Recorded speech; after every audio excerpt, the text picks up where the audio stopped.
reflect those of anyone else. Where in the Folk is not responsible for content accuracy of any stories that are told, or what people do with these stories. This show is vulgar, sometimes graphic, and due to its content, it should not be viewed by anyone, actually.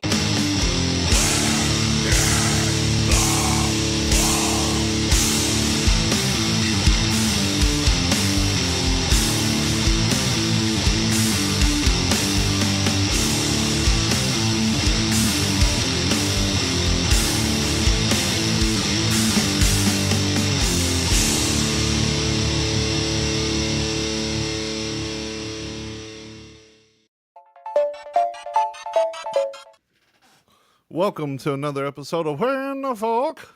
I hope everybody's having a great night. How are you fools doing? There's Foreman. Popped on last second. Well. I guess my message is Johnny Ringo. You're very faint, Foreman. Make sure your audio's on. I'm out of practice, guys. Is that any better? Nah, you might need to go into your event settings and make sure that's all good. I can't hear totally either. Huh. Well, because I was on mute. Oh. Can you guys hear me okay? Yeah, you're good. Okay. But I was saying, Foreman, last night I had to go into system settings and turn up the input volume. Yeah. Sorry, Cecil, go ahead. Well, welcome to the 100th-ish episode of Where in the Folk. Tonight we're going to be doing maybe a long format. We're just going to run until we run out of material and people stop coming. So, hey, Lando. I'm gonna come. And we got the OG crew of David Reed and Jeremy Foreman back with us. How you guys been? Jeremy had to have a surgery for a prolapsed anus, and Reed had to have some kind of surgery for, what was it? Penis reduction.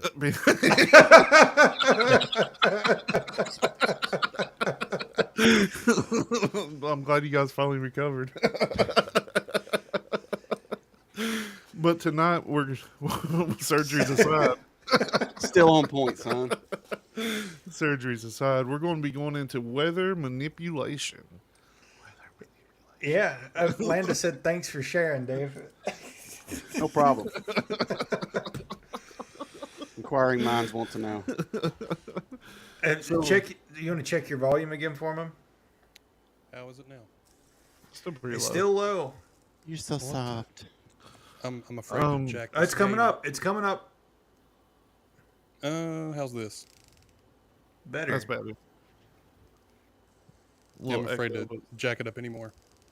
All right. So, how do you want to get started tonight, Tucky? I'm going to have to mute Morgana. Hang on. She can come on when she gets set up. So, we are going to be covering the entire painstaking history of weather manipulation tonight. It is a long, very long history, really since the 1800s. I think Foreman's froze. Don't he just look like that? He does look like that. Yeah, he must have had to restart his stuff. And now he's gone. So, prior to 1800, well, Morgana's jumping in. Hey, Morgana. I muted you. Hang on. Try to unmute yourself. There you go. Hey. All right, sorry, I was on last night's broadcast wondering why y'all were late. It's so Oh. like you. Like, okay, wait, maybe let me try this. Well, yeah, Foreman was on for a split second, and he glitched out and left. I'm pretty sure He might have had to go back to the Congo. I don't... You know what I mean? How are you, Mr. Reed? I'm good. How are you? Awesome. Been a while. Yes, it has. Okay, well, I will get us kicked off here in conversation at least. So pre-1800s, it's really, as far as we know, we hear about the resets. Foreman, I see your comment there. Try to get back in, dude. Mm-hmm. It doesn't matter when, by the way. We've got people jumping in and out all night tonight. We've got special guests that will be coming in and out, making comments. So we're going to be taking it low and slow and just kind of cruising through the history here. That's the only way I like it. But you know, with the resets, like we've all heard of the resets in the past, like with the different technologies and empires and everything like that. Let's put that to the side for this conversation, for the sake of conversation. There definitely could have been technologies pre-1800s that could manipulate weather. But as far as like what we know in history, the history that we're told, you know, pre-1800s, we really have, you know, mysticism. A lot of mysticism. Like you hear about the rain dances, all of the civilizations that did sacrifices to manipulate weather for good fortune, spells, divine offerings, which I guess goes back to sacrifice, but that really is the majority of pre-1800s weather manipulation. I don't know if you guys have anything to add to that. Yeah, I mean, you know, you got the Aztecs that would sacrifice people for good harvest. That's essentially like trying to bring in good weather and things like that. The most famous of it is the rain dancing, which was among the Northern American Native Americans, right? Native American. Native Americans, yeah. So you know they always danced in feathers, used turquoise and other blue items to symbolize like rain and wind and all that good jazz. I've actually got some flute music that that was used in. Who would like to hear Ron Burgundy play some jazz flute? We'll get that pulled up here in a second after I get past the ad here. Skip. Flute music. Yeah, it's beautiful. Can you hear it?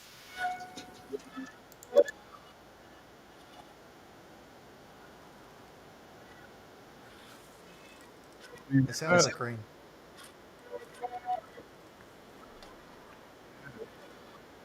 I could totally see myself jamming. I go to sleep to that a lot of times. When I thought But when you first started playing that, What? that was the intro to Everybody is Kung Fu Fighting. All right, Both- He's pranking us here. I muted that just so there's no feedback. Whenever we talk and you have that audio open, you can hear our voices again, like Yeah, duplicated. yeah, yeah.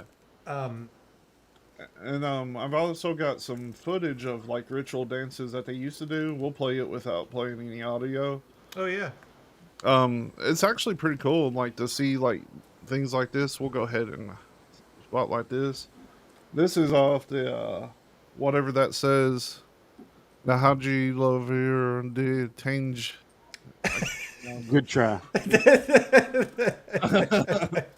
But this is kind of how it used to look. You know, they just dress in ceremonial garb and dance around and usher in things. This is a buffalo dance, so this is just similar to what the rain dances would kind of look like and things like that. But that kind of looks like a creep video, like, you know, a trap house video in a way.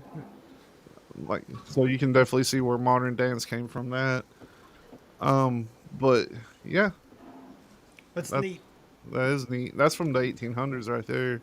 I think you know, when you talk about manifestation and intention, you know, I think that the dances were very much like meditation in a way, like where they focused their intention and energies to sort of see an outcome.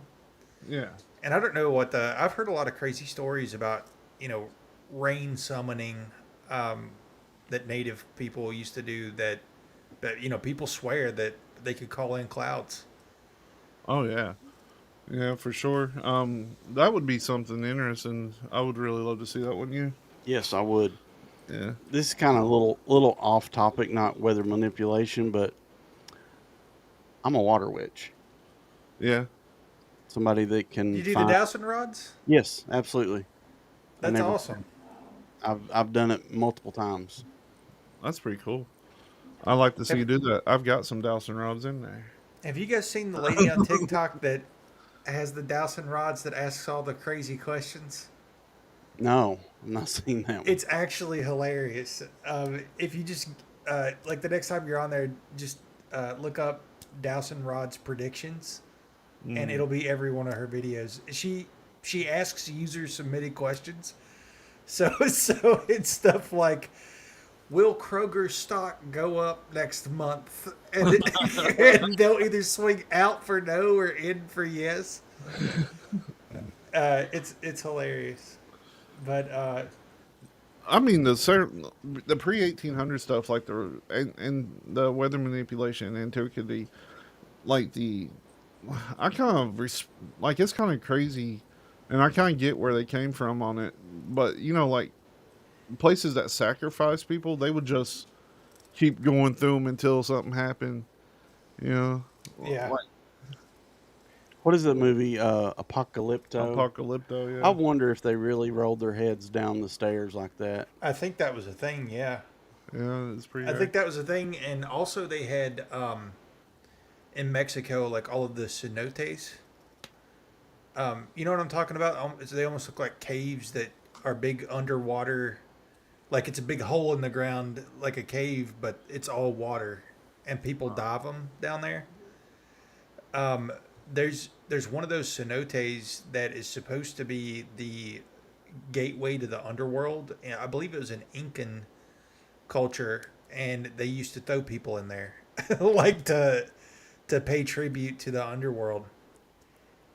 And there are still like the divers who dive these cenotes, they still find and aren't allowed to touch any of the native bones that are in there. Well, they shouldn't really. Right. So they're but if you like YouTube the videos, you'll see people literally like swimming over just mounds of skeletons in these cenotes. That'd be fun to do. Swim that. It's Jump metal. in there and don't forget the ketchup. But yeah, I think pre 1800s, you really have to believe in mysticism, for weather manipulation, or at least some type of mysticism. I know water witching's a little bit different than traditional witching, but Right. I think that weather manipulation without technology is mysticism. I don't know if you guys agree with that. I but agree with that. That's kind of where I'm falling. Yep. That's Good. that's really all that I could find also about pre 1800s. Really, in regards to like it's just all ritualistic stuff. Yeah, if advanced civilizations didn't exist. If event, yeah, I guess we're not going to go there tonight because we talk about it all the time. But Yeah, we do. I'm sure at one point in time there was another civilization that could do it. So in the 1800s, we got into the man-made attempts at weather manipulation. Yeah, so in the 1800s, we have the veterans of the 7 Years' War, the Napoleonic Wars, and the American Civil War that all reported that after super large battles, they would find themselves in a downpour of rain. And after their stories were collected in War and Weather, the United States Department of War in the late 19th century, the 1800s, purchased $9,000 worth of gunpowder and explosives to detonate in Texas in hopes that it would condense water into vapor or water vapor into rain. The results of the test were inconclusive, allegedly, but that was the very first documented by the United States an attempt at weather manipulation for rain. $9,000. I wonder what that would be in today's money. That's a lot of gunpowder. That sounds like it would have been so fun to do. That'd have to be like $1 million in gunpowder today. Could you imagine setting off that much gunpowder? That would just be a I don't know. blast. I got these idiots across from me that set off tannerite every couple of weeks, and Nice. yeah, no, not nice. It's knocking stuff off my walls. They're using so much of it. Or maybe they're trying to cloud seed. That might be it. They're like, man, it's hot today. Let's make it rain. I did Yes. see somebody blow up a barn with tannerite the other day. It Yeah. was crazy. They didn't want to tear down the barn. They didn't want to go through the effort, so they just put a bunch of tannerite in there and just blew it up like a. It looked like when you stick a big M80 under a bucket. Like it just exploded it upwards. Wow. Well, this guy says that he's using it to get rid of stumps. And, you know, I'm 40 feet away, so if it's knocking stuff off my walls, I can only imagine because their house is between ours. Wow. So if that was in 1880, that would be the equivalent of them buying $225,000 worth of gunpowder. Wow. Okay, so that Did they set it off at the same time? yeah, they blew it all up trying to make something happen with the clouds because they were noticing after all of these big battles, you know, and all the gunpowder, all the cannons, all the guns that it would start raining, start downpouring. I mean, if you kind of think about it, like when we have wildfires and stuff and things of that nature, it does tend to rain like directly after it most of the time. Well, In our area, I guess anyway. their idea was instead of cloud seeding from above, they were trying to do it from the ground up. Yeah, and you'll see that again as we get closer to modern times with NASA, actually. So there's definitely something to that. But beyond the 1800s, the next big thing that we have, sort of the next moment in time, is World War II. So it skips over World War One as far as we know. They definitely probably were looking into some sort of weather manipulation, but the video that we have is from World War II, where you can actually see sort of the first iteration of what eventually led to cloud seeding. And you can hit it. We can Now, watch it. this is pretty impressive to me. Like, this looks really cool, and I'd love to see this in real life. Basically, it's just a plane that's flying over, and it's spewing a white smoke. If you're listening to this audio on audio only, and what it's doing is it's creating a wall of smoke. Curtain. It's like a curtain. Yeah, it's a smoke Yeah. curtain, is what it is. So this is kind of a precursor to the things that they've attempted to do. You've seen this before, ain't you, Reed? Yeah, I have. Yeah, you're a big war buff. You've seen all this. So the chemicals that they were using in these smoke screens to get them to stay like this are the same chemicals that are being used in some applications today, and we'll get into some of those after a while. But a big one is silver. I think it's silver oxide. Silver iodine. There you go. And I know we've got it in here somewhere, but yeah, you can see it would just hang in the air like that. And think about, you know, all the trails, like all the pictures that people show where things are just hanging out in the sky. It definitely, you know, That's Was- thick.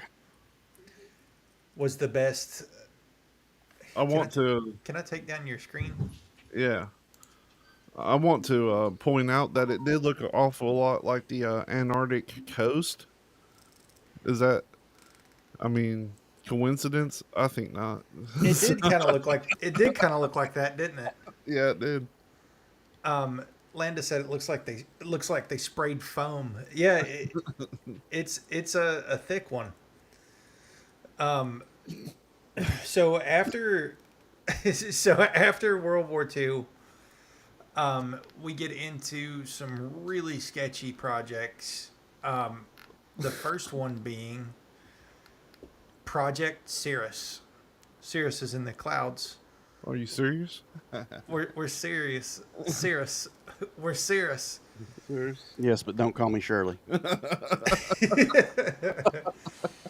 So this happened in 1947. So soon after World War II, it was a collaboration between General Electric, the U.S. Army Signal Corps, and the U.S. Navy.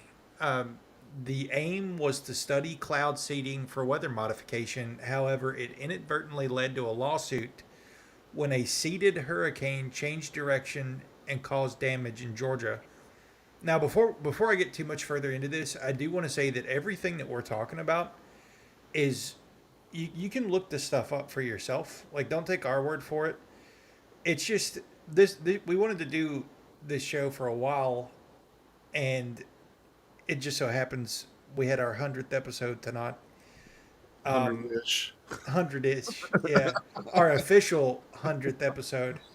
But you know what I'll say is there are a lot of skeptics out there. Like if you talk to your layman out on the street, they're going to call you crazy if you start talking about this stuff, unless you show them the literal government documents that outline this, which is exactly what we're getting into. So, you know, for those out there that are maybe non-believers or on the edge, this should hopefully at least perk your ears. So again, partnership between GE, the light bulb company, the U.S. Army Signal Corps, and the U.S. Navy. It was aimed to study cloud seeding, and a lawsuit was filed when a seeded hurricane changed direction and caused damage in Georgia. The primary objective aimed to investigate whether seeding clouds with various substances such as dry ice or solid carbon dioxide would alter weather patterns, specifically precipitation. The Project Cirrus experiments were primarily conducted in the United States with a focus on regions susceptible to drought and in need of increased rainfall. So again, this is in 1947, and think about Dubai just a couple years ago when they were making it rain. So this stuff's been going on for well over 100 years. But the significant outcome of Project Cirrus, in 1947, they seeded a hurricane off the coast of Georgia, intending to steer it away from land. However, the hurricane changed course unexpectedly and caused significant damage in Savannah, Georgia. It led to a lawsuit against the government, and if you want to look up that lawsuit, it's known as the United States versus the General Electric Company. The case was settled out of court. And out of Project Cirrus, Wilhelm Reich performed cloud busting experiments in the 1950s, the results of which were controversial and not widely accepted by mainstream science. And it's not surprising that mainstream science isn't picking this up, right? Like, how would people feel if you knew that they could steer hurricanes? Cloud busting. What's that? So cloud busting is when they try to use existing clouds to create rain. Very similar to the gunpowder experiment. It's where they try to literally, like poking a water balloon, right? Like you make the clouds rain. And in Project Cirrus, like I said a minute ago, one of the big experiments was to see if they could stir a hurricane, and they steered it into Georgia. So if they were doing this stuff in 1947, think about the implications of that with hurricanes that have done massive destruction and potentially the technology that could have avoided those destructive hurricane behaviors. Like if they could, change the degree a little bit of how those hurricanes are moving and keep them away from mainland. But do you think if they start doing that, it's going to have a chain effect? It probably would. It probably already is. Right. Honestly. Yeah. Because while I hate that last big one hit Texas, I'm really glad it didn't hit Mississippi. But Yeah. I'm sure they said the same thing when Katrina hit, so. Cloud bursting, the way that they did it seems crazy, don't it? Like we're sitting here looking at it. Right, here's the actual machine. Let's see if I can get us a screenshot of her. Bing. You are a little low, by the way, Morgana. Oh, I'm sorry. Just a little. Alright, you're fine. Let me find my pictures over here. So the machine that they used for it was kind of wild looking. Um, let's see.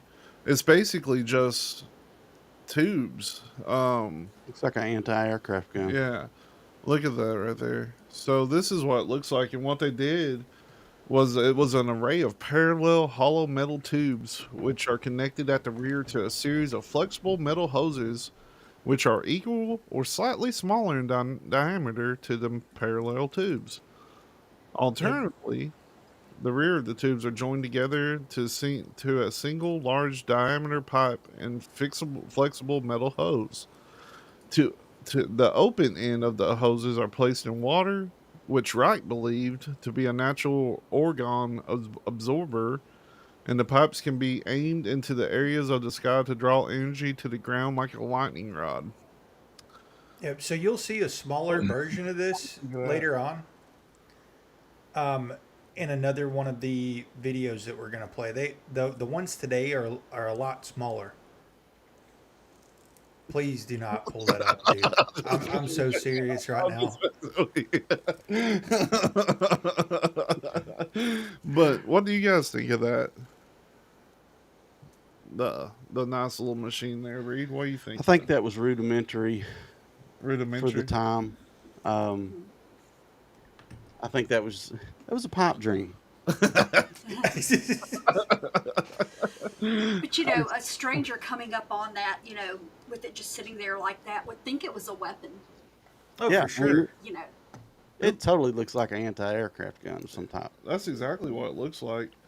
Like, do you think that it kind of looks like a Tesla invention in a way, but not as sophisticated as something that he would have created? You know what I mean? Yeah. Well, and we do get into some frequency stuff after a while. So, I mean, that could definitely be based in Tesla technology. So basically, this guy had just made something and aimed at the sky. Like, I hope that something gets sucked up by this. Yeah. Huh. I like how he put his initials down at the bottom of it. WR. Yeah. We, for the next little bit, we're about to get in on some CIA rips. Oof. So buckle in for these ones. So Project Cirrus was in 47. Wilhelm cloud busting was in 1950. And then the next official project that you can dig up is the CIA project codenamed Popeye. And this went on from 1967 to 1972. It was conducted during the Vietnam War, and it sought to enhance rainfall over the Ho Chi Minh Trail by cloud seeding in order to impede enemy movement. And yeah, Landa, usually when we start talking about the CIA, our stream gets weird. So, I mean, think about that. Like, the military wanted to create muddy and impassable conditions along the Ho Chi Minh Trail to try to hinder the Viet Cong and North Vietnamese army. Like, I don't know about you guys. It seems like every one of these so far comes with a whole bag of ethical questions, right? well, anything that involves the government generally does. like let's see if we can seed the clouds to drown our enemies. You know what I mean? Like it. Yep. Anytime it's the government, it's an aim to weaponize it. Yeah. And this is like our first attempt at real chemical weather manipulation too, in Operation Popeye or Project Popeye, whichever Yeah. one. So it was it involved aircraft dispersing silver iodide and lead iodide into clouds, which acted as nuclei for water droplet formation and thus precipitation. It's believed to have led. It is believed to have led to an increase in rainfall over the targeted areas, including Ho Chi Minh, during the monsoon season. But if you look up the white papers, the actual measurement of the effectiveness isn't in there. But there is evidence that suggests that the project may have impacted enemy operations by disrupting supply lines and transportation routes. It obviously generated controversy because of the potential environmental and humanitarian consequences, critics raised concerns at the time about the ethical implications of weaponizing weather and the unintended impact on civilian populations. Well, I kind of believe that during the Vietnam War they would have tried anything. Like because we were not winning. They did try to burn down the whole jungle, didn't they? Yeah.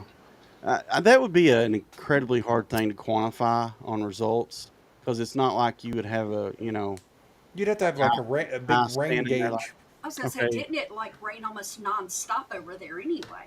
Yeah, and they did it during monsoon season, so you'd have to have like data over probably like a decade, right, of like what the monsoon season usually drops, and then compare that to that particular monsoon season. Just ask Forrest Gump. They was had big old sideways drops. rain. Mike, I see you in there in the Sometimes. comments. I think we have worked out all the technical difficulties tonight so far. Sometimes rain just came straight out of the ground. You But lean back on me, I'll lean back on you. We don't have to sleep in the mud. I mean, during the Vietnam War, we dropped napalm everywhere, and that's literally to burn out any hiding spots, wasn't it? I mean, Yeah, Reed's it the war guy. deforestation basically is what it did to make it easier for them to spot the trail. Is what they were trying to do, but like I said, it'd be impossible to quantify on how much supplies and material men that they got through unless you had somebody taking a survey at the end of the trail. Okay, how many guys did you bring over today? How many crates of ammo? But it kind of makes sense that they would try to do something like this to enhance rainfall, because after they cleared out the forest, the only thing that's left is, soot and Oh, dirt. yeah. Mike said Agent Orange. Yeah. Did you see that video? It went viral on like every platform. The lady was she was trying to make a video about cleaning her pool and accidentally makes Agent Orange.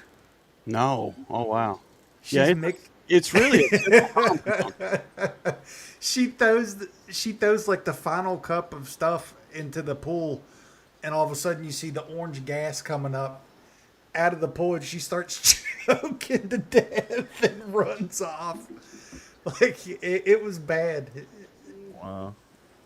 Pool chemicals don't mix with certain household chemicals. So I'll say that. Well, my niece almost ran everybody out of her mom's restaurant mixing Joy dishwashing liquid with bleach so she could wipe tables down. That'll Okay. do it. Yep. Yep. When we every- were, I'm sorry, Morgan. No. So I'm curious, and you may get into this at some point, but we've talked about different things that the government has done tests on for like psychic abilities and stuff. Did they ever experiment with atmokinesis that you're aware of? No, Oh, Have you I seen bet the they movie Men That Stare at Goats? I have not. I got about 10 minutes into it and said, okay, I can't. It's incredibly stupid, Uh-huh. but it makes you think, George Clooney influenced Reed's facial hair. Well, I absolutely loved the previews to it, but those were probably the two best parts of what I saw of it. I want to go back to the chemical thing real quick, because when I was a kid, we did something really stupid. This is hitting the ditch, but so you was talking about the chlorine and stuff, pool, like the powder chlorine you put in pools. So we were sitting there and we accidentally kicked some brake fluid on one, and it started smoking a little bit. We was like, "Huh, what's that do?" So we put some in a bottle, and then we threw it, and it made this huge cloud of what I'm assuming is deadly gas, like And we nerve was gas. and it drifted toward us, and we started smelling. I was like, "Man, it smells like a pool." Like, Yeah. just stupid. Well, you remember the old school anarchist cookbook, right? Yes. It had the recipe for basically Agent Orange. It's the orange nerve gas that You basically created the nerve agents that they used in World War One. Yeah, it was crazy. Like, we did it by accident, and we just thought it was cool because it smoked up, and we was like, "Hey, let's put that in a bottle and see what happens." It's fun though. We had good times. But going back to the psychic stuff, in Men That Stare at Goats, didn't they try to do something with it? Like, I'm gonna move that cloud or something. They do a thing. He's staring at clouds and making them break up. Oh yeah. Well, there had to be, because I mean, we've only gotten through 2 mind control projects so far on our Friday openers, but there was like 8 different studies like that, like 8 different CIA projects where they studied, the impacts of, really like the outer limits of the human brain, like Men That Stare at Goats. The Monroe Institute came out of that. That dude from the Monroe Institute, he's the only military person that's ever been awarded something for remote viewing. He was remote viewing enemy targets, I guess. Wow. So I guarantee there was something weather oriented in there. Landa says the puppies want to be seen. The puppies need to chill. The funniest parts of the whole movie, Men That Stare at Goats, is every time George Clooney characters refers to Jedi, and Ewan McGregor's like, "What is a Jedi?" And of course, that was when he had already played Obi-Wan Kenobi. And they do that 3 or 4 times throughout the movie. That's the funniest parts. That would have been fun. I really like that movie. Speaking of good movies, you watch Interstellar yet, Morgana? No. You need to watch that one. I do. It's still sitting right here on a post-it. It's one of the greatest movies ever made. Mm-hmm. See? All right. I keep it right there so I don't forget. We ready for the next CIA project? Yeah, let's roll right into it. Okay. So the last one we covered. Operation Popeye. We just hit Popeye. Yep. So Popeye went from 67 to 72. The next one is called CIA project codename Storm Fury. What's that one about? This one actually overlaps with Popeye. So Popeye is 67 to 72. Storm Fury is 62 to 83. So it ran longer than Popeye, but it was a joint effort between the U.S. government and Navy. So I'm assuming the CIA and their assets and the Navy that aimed at reducing the strength of hurricanes through cloud seeding. So after the first time, they're like, "Hey, let's just run it again." Yeah. Another one. So if you look up the papers on this one, it does say that again, same with Vietnam, the effectiveness remains debated. But they seeded specific areas of the hurricane with silver iodide, and they were aiming to disrupt the storm's structure and potentially weaken hurricane intensity. It utilized aircraft that would fly into the eye of hurricanes and release this silver iodide, which you saw in the video earlier, inside of the storm cloud, and it acted as a nucleating agent, encouraging the formation of ice crystals within the hurricane cloud. The hypothesis was that this process would alter the storm's dynamics and lead to reduced wind speeds and potentially migrating the hurricane's destructive power. They conducted several experiments during the duration. It ran for 20 years. They did it on, at least in this project and the white papers, it says that they experimented on Hurricane Debbie in 1969 and Hurricane Esther in 1961. And the initial results looked promising. Subsequent analysis and research says that it casted doubt, though, on the effectiveness and significantly altering the behavior of hurricanes. The controversy within the scientific community and the public regarding this ethical and environmental weather modification program raised concerns about any potential unintended consequences. Like Morgana was saying earlier, with tampering with Mother Nature, it's like the butterfly effect. Like you you derail the hurricane here, and then the hurricane wipes another place off the face of the map. Yep. Hey, Nick. Because Welcome. we have the hurricane hunters that go out every time we have a storm. But what are they actually doing? They say they're just looking. Yeah, right. Now, they don't ever show you much video of what they're looking at. You know, they'll show you radar. Oh, here's what we're seeing. Well, we saw with you remember when we stopped and did the little bit about the island close to Antarctica that looks like it's generating hurricanes? Yes, my husband was showing me that this lady on TikTok the other day that I should follow, and it was that lady. Glamham. Yes, uh-huh. Yeah, Glamham is her name on TikTok. If you want to know, or if you want to see some in-depth videos about what we're talking about, there's a. We're about to take a break from the CIA and talk about HARP for a minute, but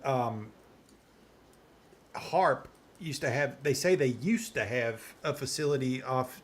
I think it's called Devay Island, and it's a small island close to Antarctica. And at the beginning of this year, people noticed these huge frequencies, disruptive frequencies coming from this island, and also noticed that it was behaving similarly to where hurricanes were spinning up at, like the directional waves.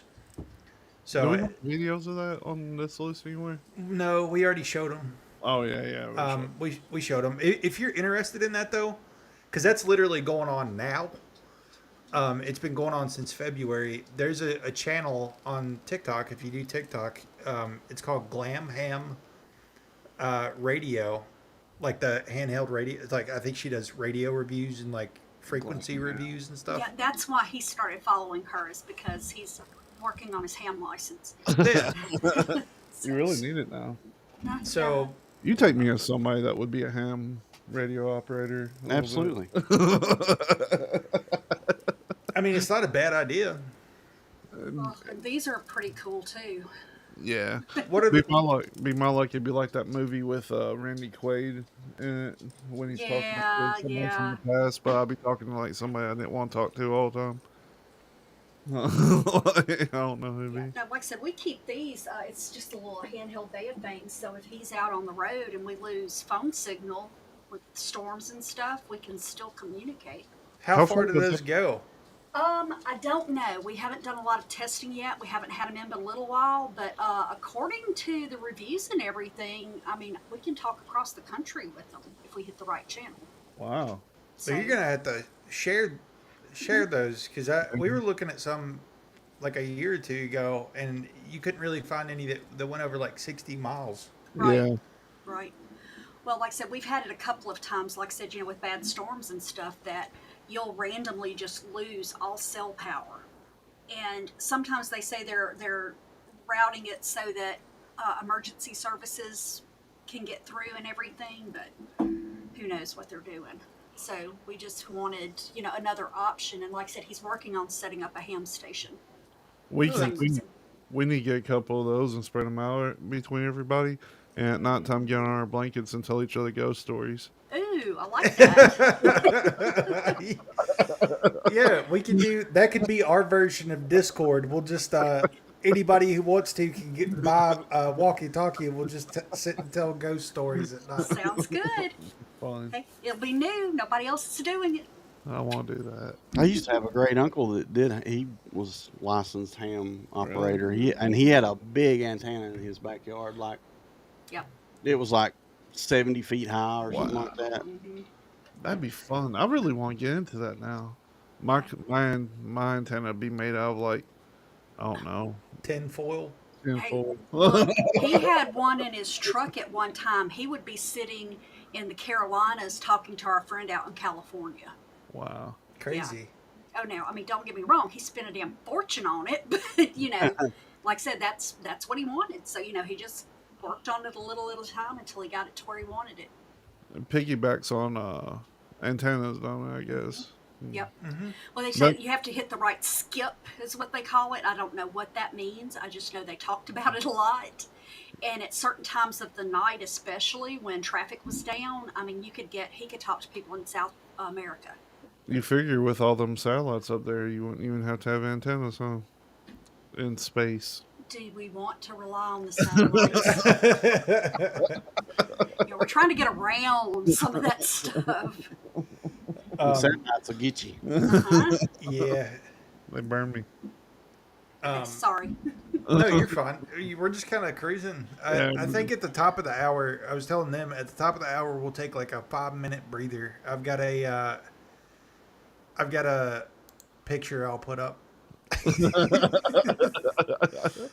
I'm gonna go grab something else to drink. But We're cooking straight through this material too, though. So yeah, we're keeping a good. We still got a ton, but Yeah. we're keeping a good pace, I think.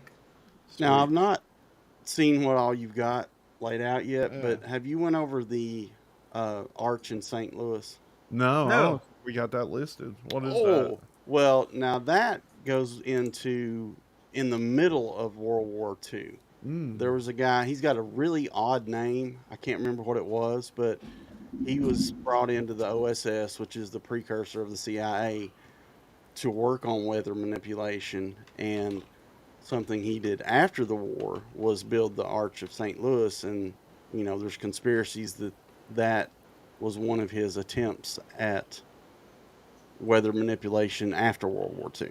Oh, that they were like using that it was more than just a static. I got you.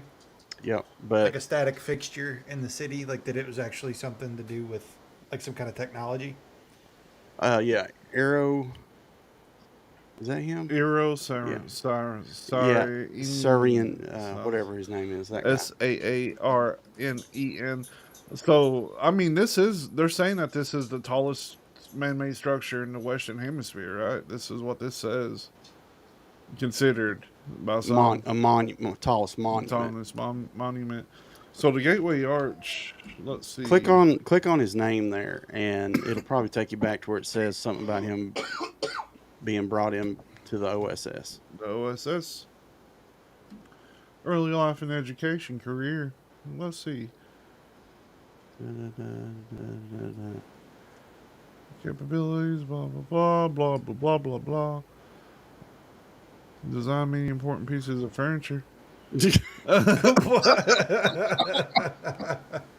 But he worked with MIT and everything like that too, it looks like. So it's very well, that's where they typically recruit these people that come out and do stuff like this anyway. Yeah, I didn't come across that, Reed. Yeah, I did couple times. I can't believe it's, of course, this is Wikipedia we're looking at. So Yeah. You can never believe Wiki. It's just quick. Arch weather. So it's got St. Louis arch effect is actually a thing that comes up when you search this. What does it say? does the landmark keep storms away? Yeah, it's saying that this was built and the design of it keeps storms from forming because of the height and the way that's designed. It like breaks them up. That's pretty neat. That's crazy. Yeah, creative. I seriously have looked at constructing one of those dome houses. There's one in Florida called the Eye of the Storm. It has been through 4 direct hits, and the only thing they've had to replace are windows because of the shape of it. Storms go around it. I mean, Yeah, I think that's something to be said too. We really haven't evolved other than just the aesthetic, we haven't evolved our house making in a long time. Yeah. And I think that's another reason, you get these developers who make the cookie cutter houses and subdivisions, and then after a big hurricane, you see it just leveled to the ground. right, then they come in and build a whole new set of them, and there's little housing, so they sell like hotcakes. There's no money in permanent houses, though. No, exactly. And like I said, those the domes, they are made with rebar, which is pure steel and concrete. So, and because it has no corners on it, wind It's just more goes around it. aerodynamic too. Yeah, Exactly. yeah. That's really cool. So reading this, it does seem like majority of the big storms that hit like this area does kind of stay away from there. But there have had like an E4 tornado touchdown in 2011, but somehow it left the arch still standing. That's kind of strange. Like And they're saying it's just a conspiracy theory, of course, but it does seem like they don't have as many big storms as most places in that See, area. but is it a conspiracy when you can look at the history of it? Because that is a big tornado area up in there. Yeah. So, Yeah, that was a good tangent to get on, Reed. Yeah, thank It's you. very interesting. Yeah, there's a History Channel little thing I found on YouTube about him, and I just breezed through it real quick. The guy that was doing the conversation was William Shatner. Oh yeah. Is this conspiracy or is this fact? Okay, so Rocket Man. before we take a quick breather, we can get into maybe the most infamous of what we're going to be talking about tonight, and that is the High Frequency Active Auroral Research Program, also known as HARP. Let's not harp on it It's too a long. it's a research facility that's jointly funded by the United States Air Force, the United States Navy, and the Defense Advanced Research Projects Agency, also known as DARPA. DARPA. And I guess the University of Alaska also has a small part to play in HARP as well, because their primary location that they list is in Gacona, Alaska, or Gacona. But as we said a minute ago, they have satellite sites all over the world, and it's a pretty distinct setup. When you look at it, maybe Cecil can find a picture of what HARP actually looks like. But if you just search up HARP, it's going to say that their primary purpose is to study the ionosphere near the upper atmosphere, and research at HARP contributes to understanding physics, space, weather, and radio communications. They study the effects of radio waves and frequencies on the ionosphere, which can have implications for long-range surveillance as well. The location in Alaska allows researchers to study the Northern Lights as well, and they actually recreated the Northern Lights, with some saying that the May 2024 phenomena wasn't a natural occurrence. And Cecil, if you pull up that first link from 2023, you'll see the headline from alaska.edu that HARP was creating in 2023 artificial northern lights. Oh, you want me to share it? Yeah, just show it, because the next headline is going to be hilarious. Is it Air Glow? I think this is it. Yeah, I clicked on 2 and 23. There it is. Okay. Yeah. So basically, these were they were saying that people were mistaking these for the Northern Lights because they were creating artificial glow in the sky with HARP, with frequencies. And you can, if you want to, because I'm not going to read through this. I just wanted to show taglines so that if you guys, the viewers, ever want to look this stuff up, you can come back and reference the documents. But there's another article in here from this year, 2024, that it was right after the Northern Lights event happened all over the United States a couple months ago, or a month ago, I guess. yeah. Conspiracy nuts are spreading bizarre theories about auroras. Yeah, we were seeing those around here, wasn't we? Mm-hmm. Yeah, so you can kind of, and this is going to set the pace that you're going to see for the rest of what we're going to talk about. What you'll find is that these articles will come out that say, "Hey, HARP's creating northern lights," and then you'll see when stuff actually happens. Other articles like this Yahoo article will come out and say these conspiracy theorists are saying that HARP is trying to make Northern Lights, which is absolutely insane. And it's articles like this and the talking heads on TV that make your everyday person think that you're crazy when you start talking about how our government and other governments, for that matter, manipulate weather. Yeah, it's a pretty common theme. Like, It's gaslighting at its finest. they're like, yeah, we can do that. Then when it happens, they're like, no, we can't do that. How would we? How would we even potentially do that?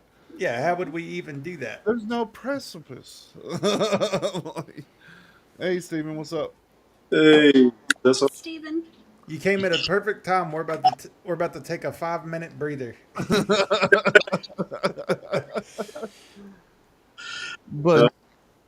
But it's truly crazy to me. Like, and we're getting ready to get into, like, you're going to start seeing this over and over from this point on when it comes to weather manipulation.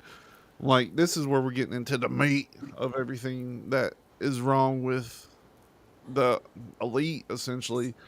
Because right here from 2023, reputable news source saying, hey, they created the Northern Lights. You can see them for 300 miles. Forever. they were pretty.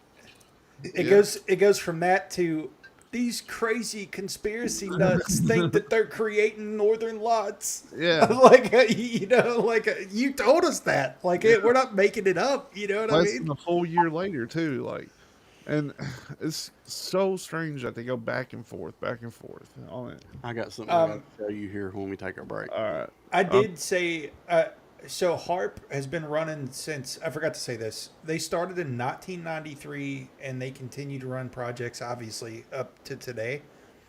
And they probably have a stupid budget. It's going to be hard to find like numbers, like exact numbers, but I'm sure that they're consuming money at the same pace as like NASA. Yeah. But yeah. So we're currently on the harp, Stephen. But Oh, if you guys want to take a quick breather, we can just mute and I'll throw up the back in 5 minutes picture. All right. And okay. Yeah, we'll be back. Go get you a drink of water. Go get a drink. Go to the restroom, and we'll be back in 5. Yeah. you can come here now. Come on. Come on. Oh. Say hi, everybody. Yeah. So you don't care about everybody else. You're needy to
Welcome back. Wasn't quite 5 minutes, but that'd be fine, right? Quick enough. Quick enough. Me and Reed went and peed, and we crossed streams. There are some things I don't need to know, Cecil. Yeah, that is really cool that you guys are in the same room and have two different camera angles. I think that. And the thing is, you can't hear. It doesn't sound like they're in the same room. That's Right. because I'm very good at audio. I know. Unlike what you guys accuse me of every Friday. Flashback to 2 weeks ago when you were Mr. Roboto. That's because of the internet connection. You saying that was an act of God you Yep. can't be responsible for? Well, I'm looking at my internet connection tonight. It sucks. You sound fine. You're not freezing up. Everything looks Well, good. that's good. I was running at 0.25 uploads though. So- Yeah, yours was bad 2 weeks ago. Steven, you missed Foreman. He was on for a minute and a half before he had to go back to the Congo. yeah. Oh, wow. He's been gone. How long's he been in Africa? Like 2 years. 2 years, something like that. Oh, you meant he's literally there? Yeah, Oh, okay. I thought you were just talking crap. I am. I definitely am. Okay. That's our running joke is that he's in the Congo. I think so too, Mike. I think aliens are terraforming for their pet Sasquatch as well. I mean, honestly, that's probably the earliest signs of weather manipulation was when the Anunnaki came down here and made the Earth livable.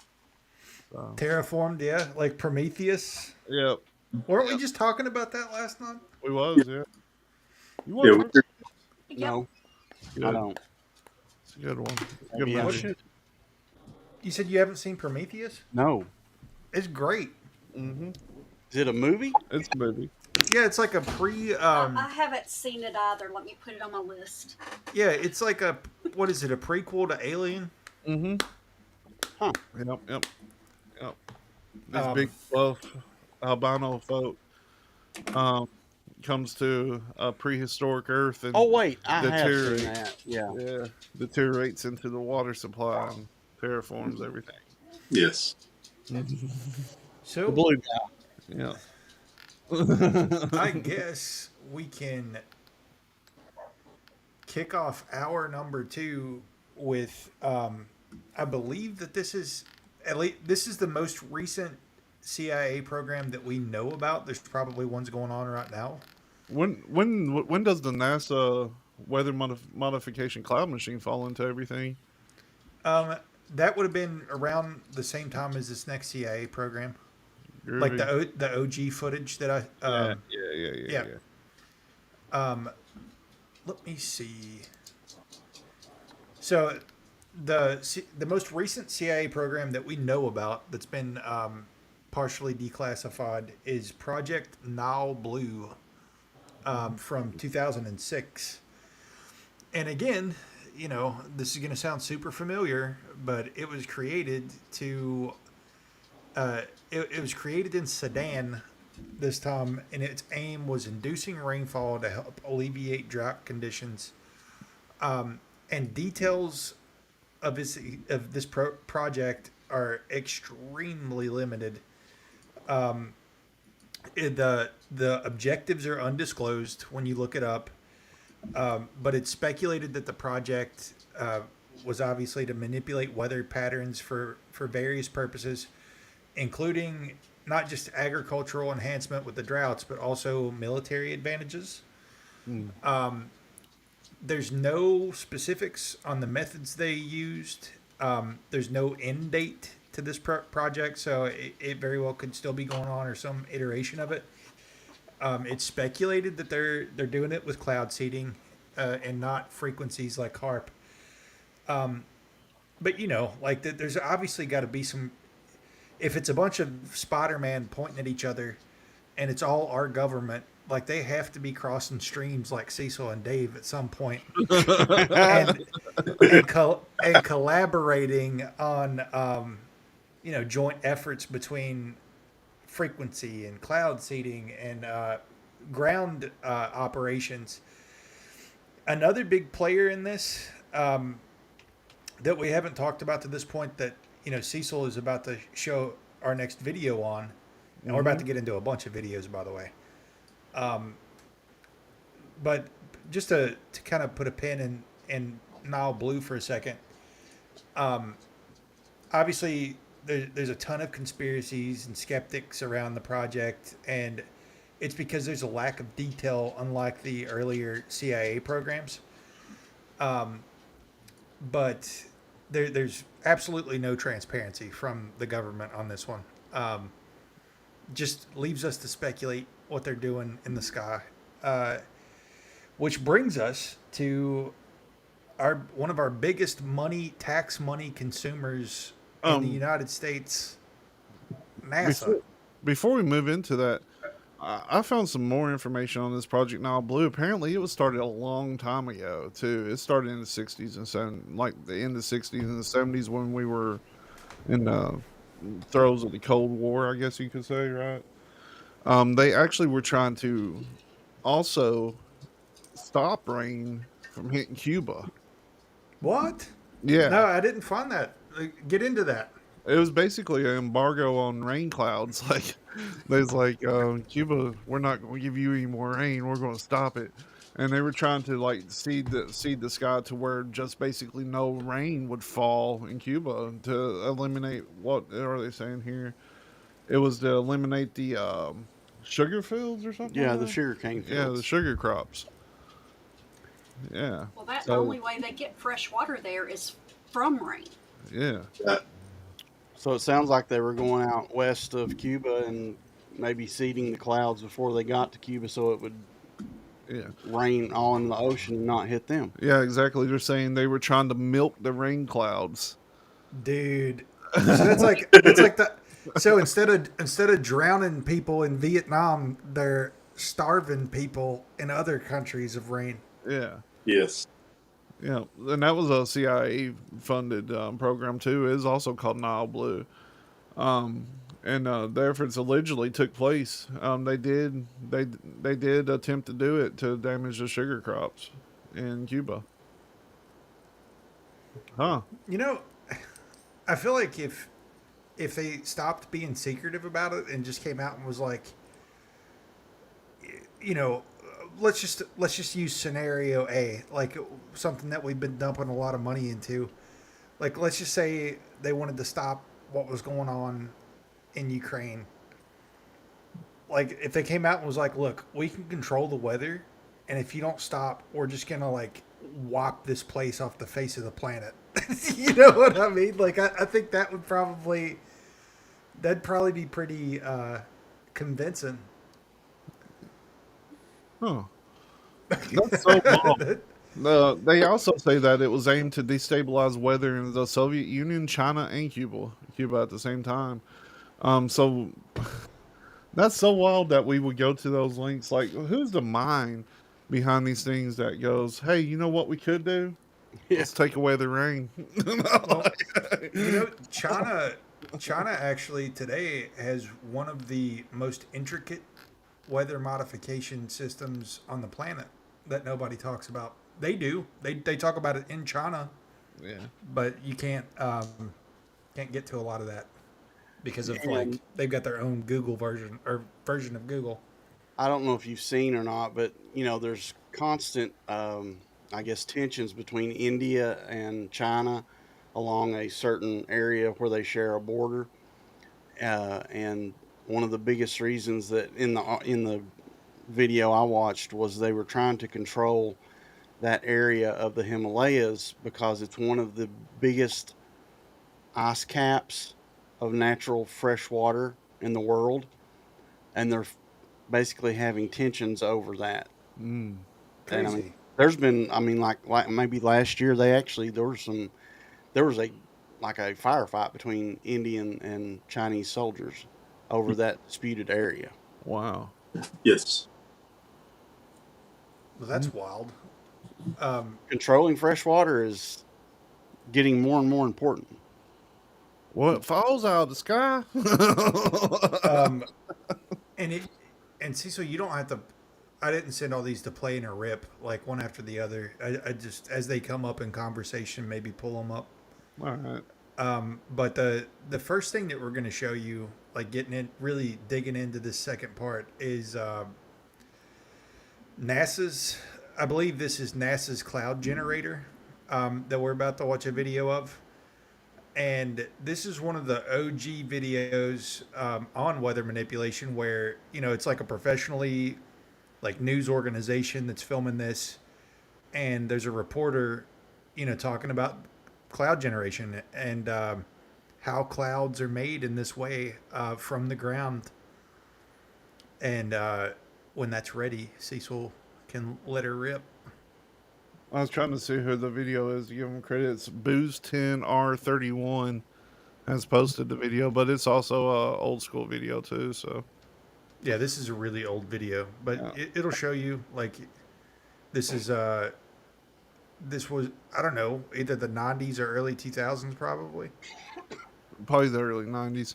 But basically, this originally was a news segment they did on the BBC, where they went there and they actually have a cloud producing machine, which you can see right here. Looks like it's putting off a lot of smoke.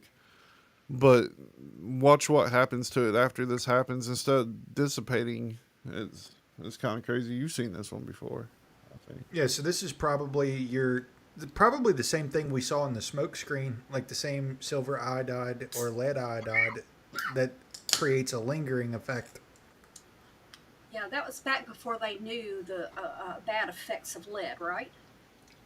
Maybe. Maybe. I mean, I don't think they would care either way. I don't either. So I fast forward through the part, but that's the cloud right there that they had just produced. It drifted up into the sky I think it does another one here in a minute. and became a cloud. Like, I don't like watching this guy walking around. Well, there's a part where he is like pointing back at it at one point. He looks fancy. He looks British. He's definitely a BBC reporter. Let's see. Let's skip ahead, y'all. Yeah, he's outlining where it happened at. Blah blah blah. Well, he's are the probably clouds. explaining how it works. Yeah.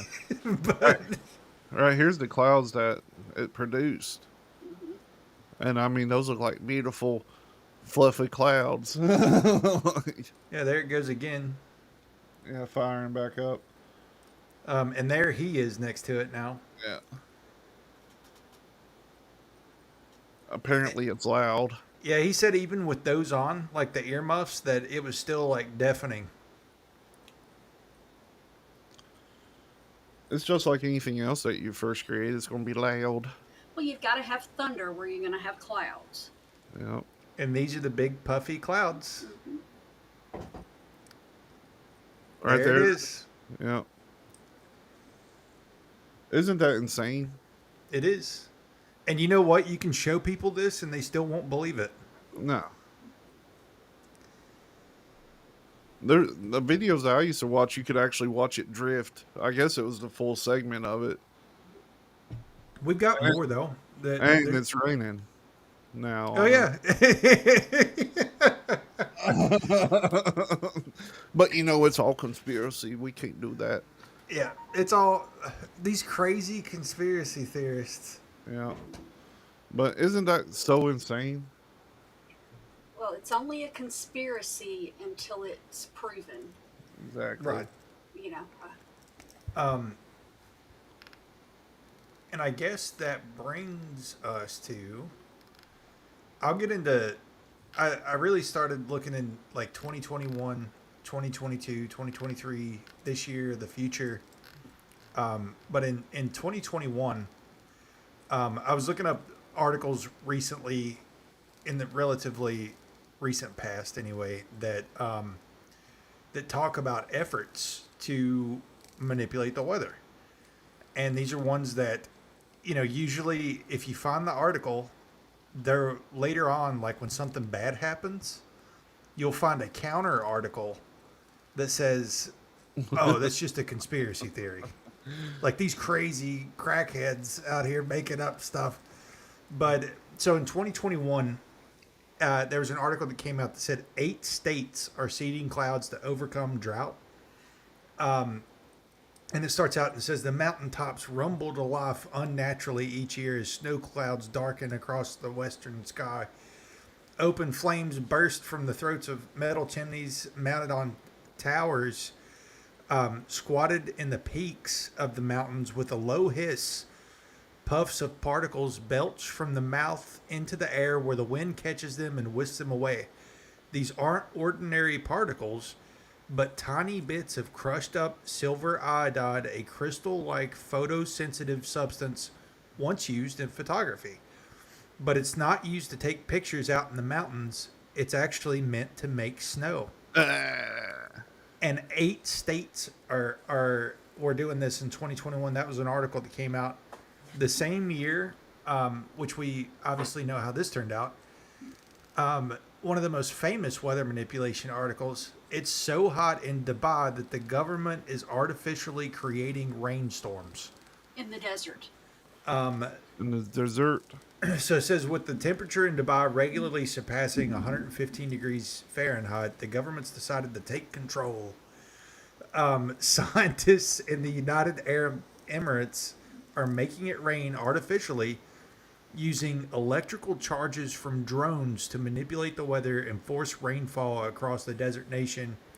Meteorological officials released video footage this week showing a downpour over Ras Al Khaimah, as well as several other regions of Dubai. And this new method of cloud seeding shows promise in helping to mitigate drought conditions worldwide without as many environmental concerns as previous methods that they were trying using salt flares.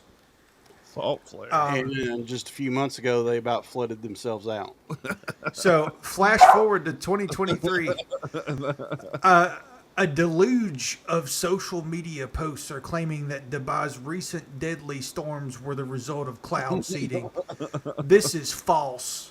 Scientists say that storms like this cannot be created through cloud seeding. The weather system had been developing for days before it hit the metropolis.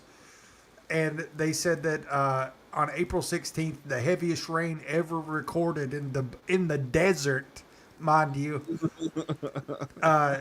hit in 2023, flooding the whole city, the airport, the roads. More than 20 people were killed. Of course, they're not going to admit that they seeded the clouds.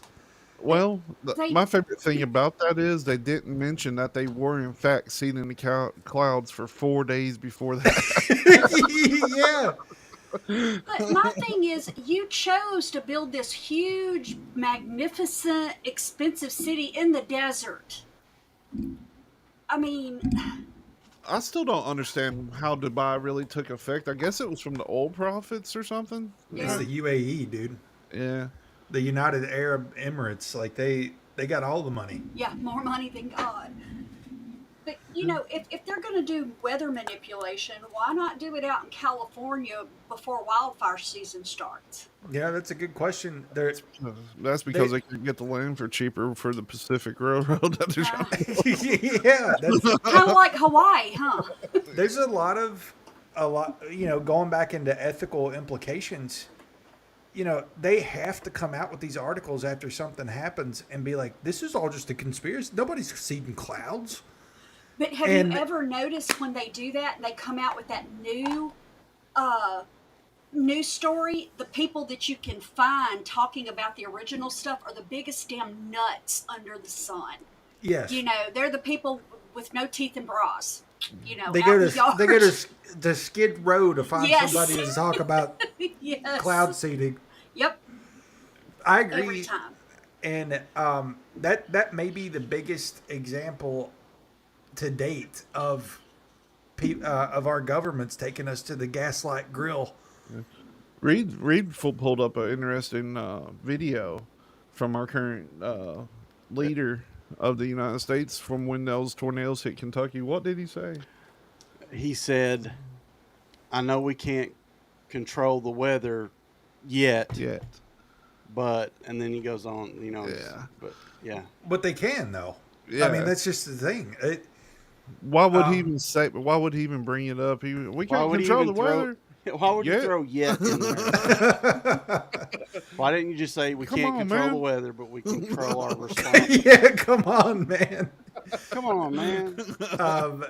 So I skipped over 2022 because I wanted to talk about Dubai, but this one's from 2022.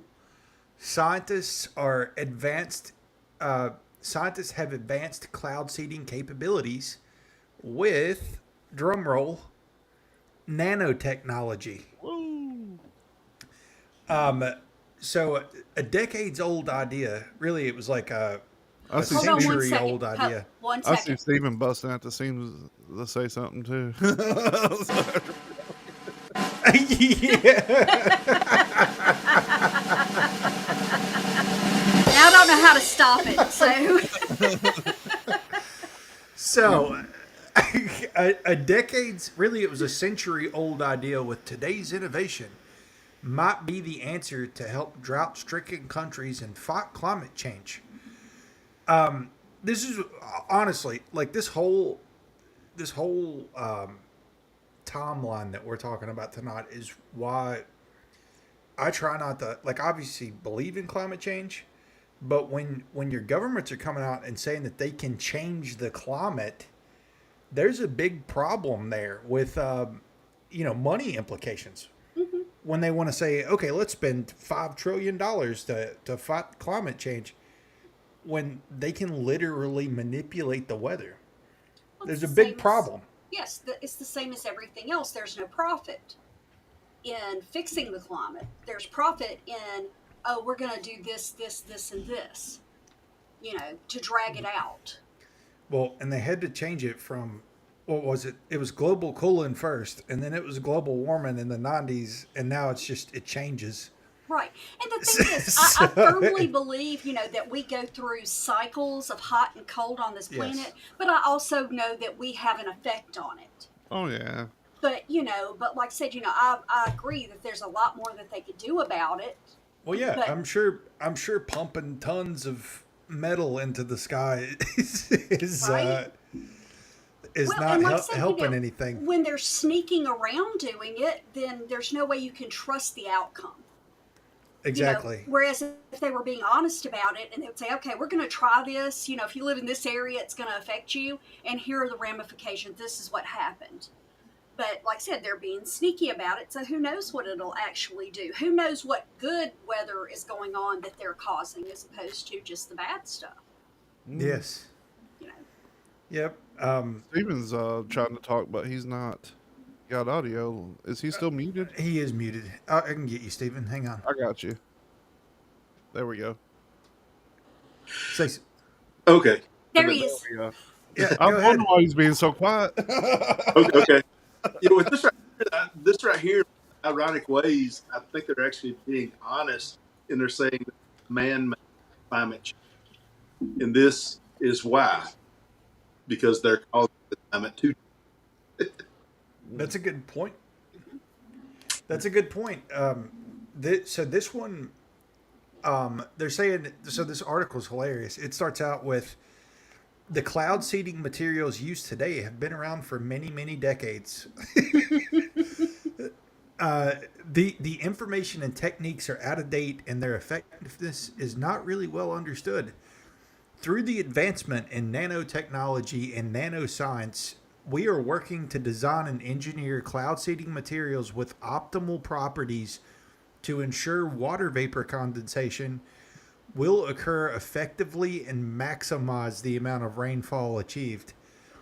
The conventional cloud seeding materials, it obviously ranges from silver iodide, lead iodide, hydroscopic salt, which goes back to the salt flares we were talking about. So that Chicken. with the flares, apparently the salt vapor recondenses as very small particles, and I guess results in condensation. But they're saying that the original cloud seeding operations could only get up to like 75% relative humidity, and in this project they're maximizing it like close to 100%. They're using nanotechnology to deposit titanium dioxide nanoparticles as a shell layer and sodium chloride as a crystal core, that can be activated at much broader relative humidity conditions. Okay, so they're wanting it to be able to be activated at lower humidity is what this amounts to. And because it's coated in nano layers, they're more hydrophilic and porous. The water can be absorbed easily and create local relative humidity of the crystals, increasing the probability of precipitation. Okay, nanotechnology. I watched I Am Legend. And Yeah. Yeah. Well, you thought that silver was bad. I mean, when you start getting into sodium, what was it? Sodium chloride yeah, isn't that like a dangerous gas? and titanium dioxide nanoparticles. So that's like stuff like if you're loading that into a plane or ever how they're delivering that material, if you were to accidentally like hit your hand in it and breathe it in, you'd be dead. Right. I mean, it's like acid rain. Literally. And acid rain, isn't that what they were talking about in the 80s and early 90s? That would already be here when we walk outside and when it's raining, it's going to melt your clothes off of you. Yeah, Yes. it wouldn't be. It would be like Venus. Yeah. See, I mean, we had that discussion about space and everything, but I've always been under the assumption that Venus used to be just like Earth. And they did something to change the weather and actually turn it into what it is today, where it's just like a shell of a planet. Yeah. They say that about Mars too, except it got nuked or something. Yeah, Mars got nuked. Yeah. So I think it's video time again. If you want to, so there was a video, I think this is from 2023 or 2024 from Good Morning America, that they actually detailed cloud seeding operations that are going on across America. Does this one need audio? Probably, yeah. Now, going back to the titanium dioxide, that's the one that could be dangerous. The sodium chloride, that's salt. But the titanium stuff, dioxide, everything it says about is it safe, it says in very small amounts. So I'm sure they're not dropping very small amounts. They're I probably, mean- honestly, they're going, well, you know, there's this much oxygen in the Earth, so we could do at least a tenth of that. And it says as long as the products containing the chemical are not inhaled. Okay, let's hold our breath when we go outside in the pretty rain. Yeah, that's Yeah. the dangerous one. That's funny. So is this the video right here, Tucky? Yeah, hit that. Hit that beautiful bang.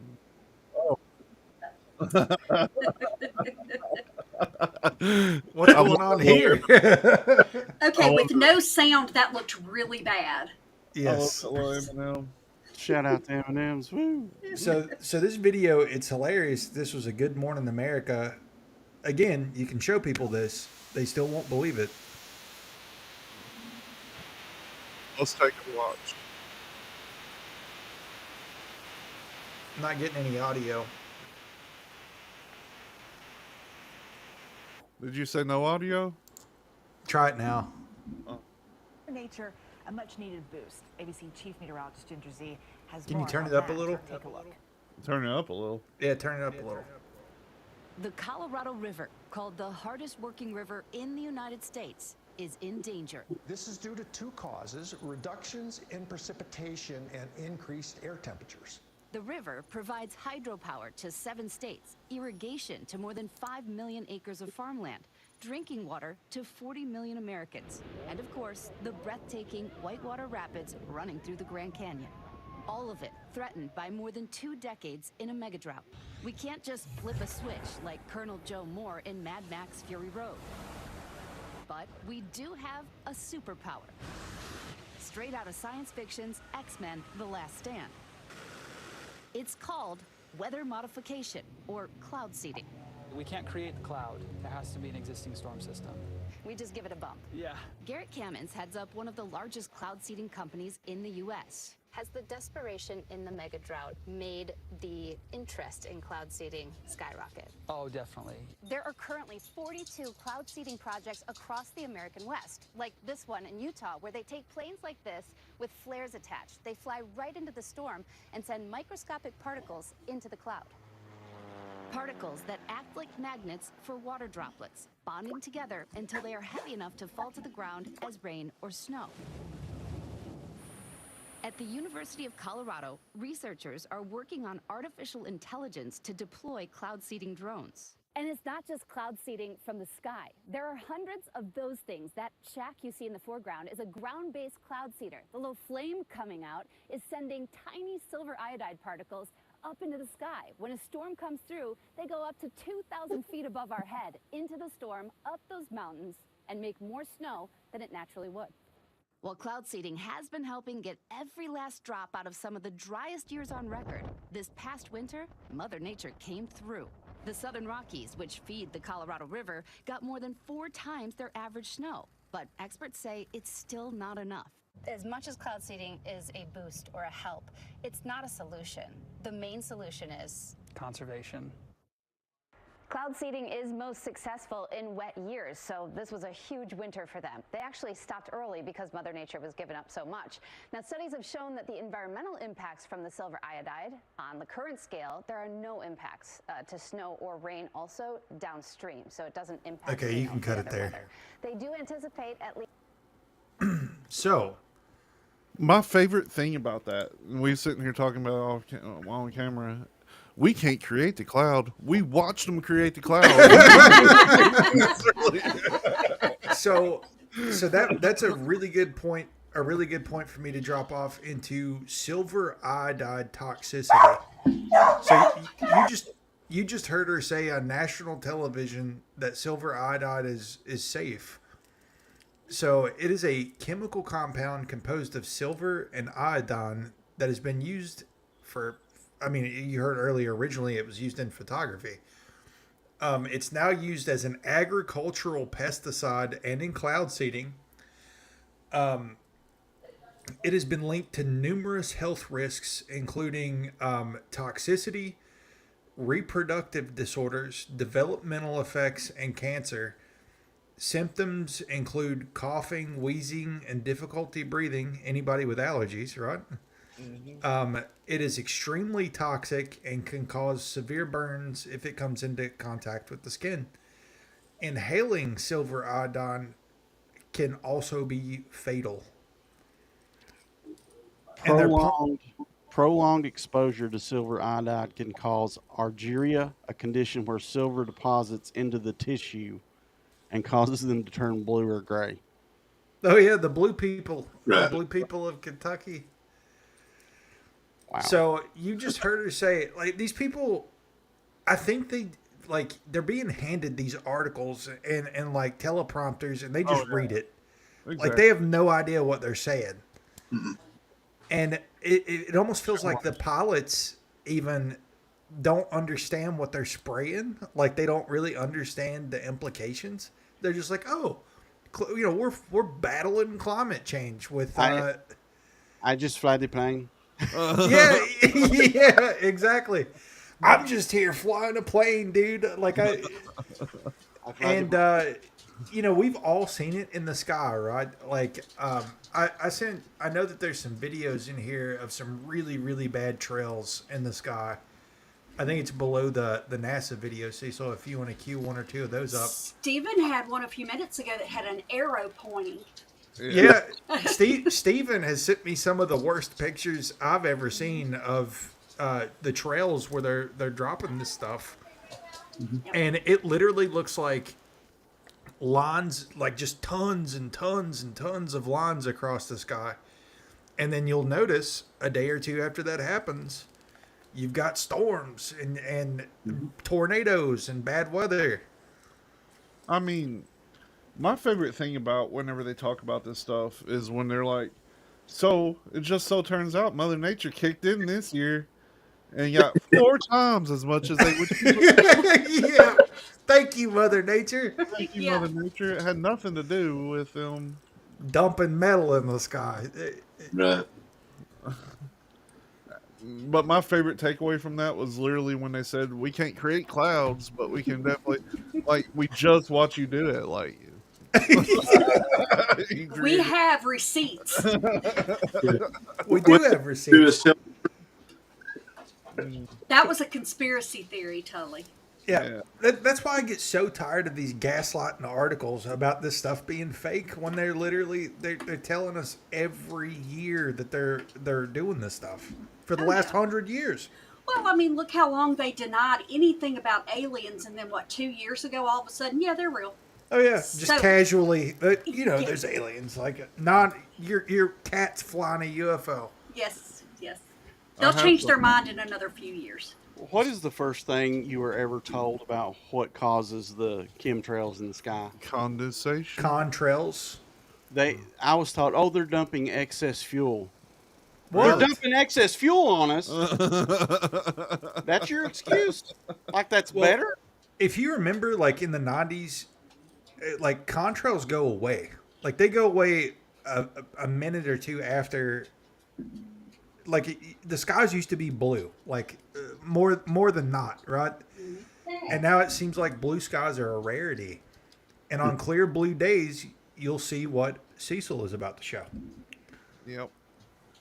With no... Roll that beautiful beam footage. I'm trying to spotlight it because I like making it spotlighted. Look how beautiful. I think Bobby Ross should have painted those in his paintings. Yeah, some people are saying that there are companies that are going back and editing their clear blue skies and putting lines in them just so that people aren't questioning stuff. Just add some... Oh, there's a market for that. Yeah, people are photoshopping these lines into the sky to make it seem like it's always just been that way. Who do I need to talk to about doing that on the side? NASA probably. Okay. Because I'm good at that. They do it in movies too. Like you can go back in old school movies and they have done it there. Here's another one. Is this one of them too? If it was under the line, was it under the lines in the sky? Yeah.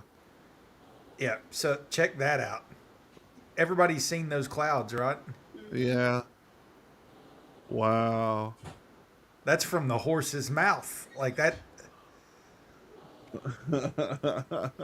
Mm-hmm. We can't make clouds.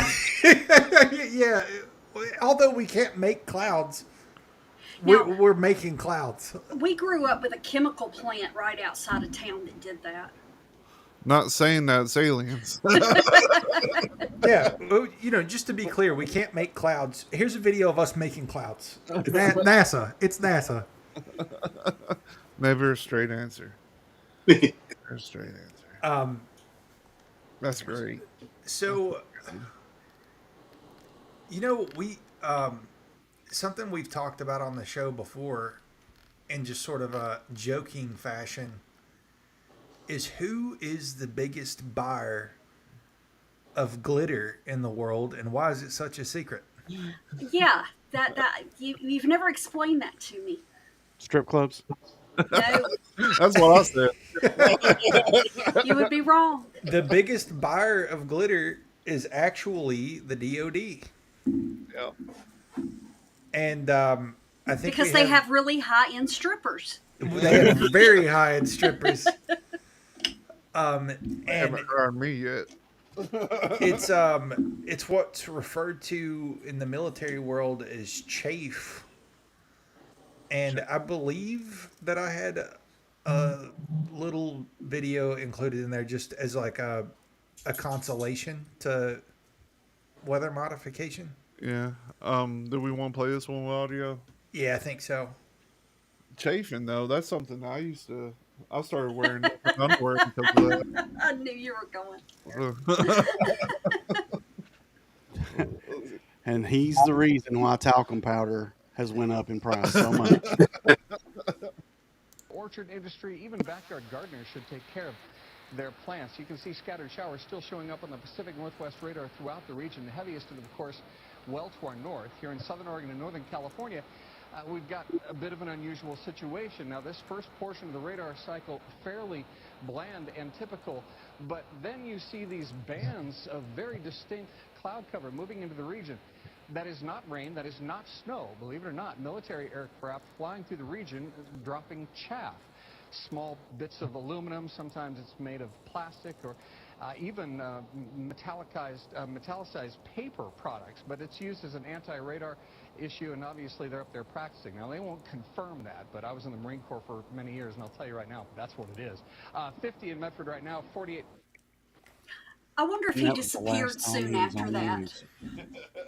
Right. So, chaff, I guess is how you pronounce that. But, you got the biggest buyer of glitter being the DOD, and now you know what they're using it for. They're using it for radar scrambling. That really chaps my ass. They've been using that since back in World War II to throw off radar systems. So why is it that I can't stand outside at work? Because I'm just like a mile from our Air Force Base down here and just see little sparklies. It's probably, you think about the rip currents and stuff up there. Like, I don't think it's going to fall anywhere near. It probably gets dispersed, kind of like, we were talking about the smoke from the East Palestine event yesterday. It happened in East Palestine, Ohio, and they're finding ramifications from that disaster in 14 states. Yeah. I'm really surprised that with all this going on, whenever they, perform last rites on people and take out lungs and things, they're not like, hey, why does this look so glittery? What I mean? Yeah. Well, think about everything. Like, who knows what all this is causing? Like, everything from Alzheimer's. Like, Alzheimer's is probably the worst it's ever been. And, they say that one of the biggest causes from Alzheimer's is metal related stuff. Like, they say to try to limit your cooking on aluminum, things like that. And if we're being aerosolized with metal, that seems like, it could have some implications in that world. Probably a lot of implications. I was going to say, what about autism? I think this number is a little bit unrealistic because they put so much stuff on the spectrum, but they say 1 in 45 people in this country is on the spectrum. Like I said, I think that number's way off, but there are still a lot more kids diagnosed and adults with autism now than there's ever been. And again, they don't know what causes it. Well, I went to the doctor because I had a mental health issue last year, and they tried to tell me I was on the spectrum. I'm like, I'm 38 years old. I think I would have known by now. I caught this guy on TikTok. I wished I would have remembered his name. I may have saved it, but one of the things that they're thinking is a link to a lot of these autism, Alzheimer's, stuff like that, is the use of margarine. Really? Now, I didn't do any research on it, but what he was saying was very interesting, that you can basically take a margarine. How did he say it? So the brain is made out of mostly myelin or something like that. Yeah. And myelin is almost exclusively derived from cholesterol, which you get in butter. And with the popularization of margarine, which does not have cholesterol in it, which is part of the reason they created it, is being used more than butter is. That's and crazy. So your body is not getting fed the cholesterol it needs to keep the brain intact and functioning properly. So I'm going to look more into that, but you made me think about that. That does make sense with the cholesterol thing. I don't buy margarine at all. I'm about ready to and I go do a get stick of hell butter. because of it. Because everybody that's health conscious, what do you mean you buy butter? I don't use margarine. Well, Yeah. one of the things he said was take a slice of butter, take a slice of margarine, and take a piece of plastic and put it outside. The margarine will still be there in weeks. Residue of it. Nothing in nature will touch margarine or plastic. Of course, the butter's gone. I'm glad to say we're a butter family here. Yeah, we were just talking about this the other day. Like, I really think you think about all the. I mean, there's ups and downs, right? But trading lard for like Crisco, I think was a huge stepping off point in society as when it comes to our diets, and then from there you get all the ultra processed food, the seed oil, the bad seed oils. I mean, they've really corrupted our diet. Diet is a super big player in a lot of these diseases. I'm just saying, like, it probably doesn't help that we're being like rained down on with metal. Right. Yeah. Everything. It seems like everything they do nowadays is out to get you. Like, from the reducing. Well, we're their intake. We're the cattle. We're the cattle. They don't want us to live too long, because if we live too long, then the more we start like getting turned on to these sort of things. You know what I mean? So they want a like dumbed down society of people that will point the finger at your fellow man and say, you are absolutely insane for saying that they're spraying stuff in the sky. You know what I mean? Like they that's what they want. They need people out on the street to call you crazy, because it's too hard of a truth for people to be like, our own powers that be are killing us. You know what I mean? Well, that's a hard truth. Something that I can't find, I mean, pretty much anywhere, which surprises me because, like I said, it's a huge military area, is full-fat yogurt. In order to make yogurt healthy, they have to put something in there to make it taste okay, or people wouldn't eat it. So what are they swapping out, to make it fat-free and still taste edible? Besides sugar. Lots of chemicals. I like his beard. Yep. And anything that's highly processed is going to give me a migraine. So I've found some stuff the hard way. But I tend to be very careful about labels and stuff because, the more processed it is, the more apt I'm going to have a reaction to it. Hence the reason I don't buy margarine. Huh. I don't know, like it's so crazy that everything's kind of like in the last 15 years and really in the last 6 years, everything's been rapid pace, like rapid fire, like gaslighting, like it's insane. Yeah. Like you'll watch this person say this here, and then later there'll be a news conference where somebody's like, no, they didn't say that.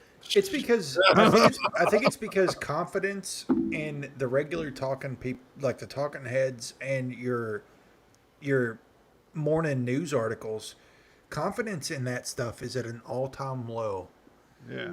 Like people are more receptive to take in, before like these articles and stuff would come out and people would just glaze over them. Because they are hard truths, but we just had to live through a lot of hard truths in the last few years. And I think that people are becoming more open to these sort of things, and starting to question rather than just making these things a convenient blind spot in their everyday life. You know what I mean? Mm-hmm. Yeah, makes sense. What's next on?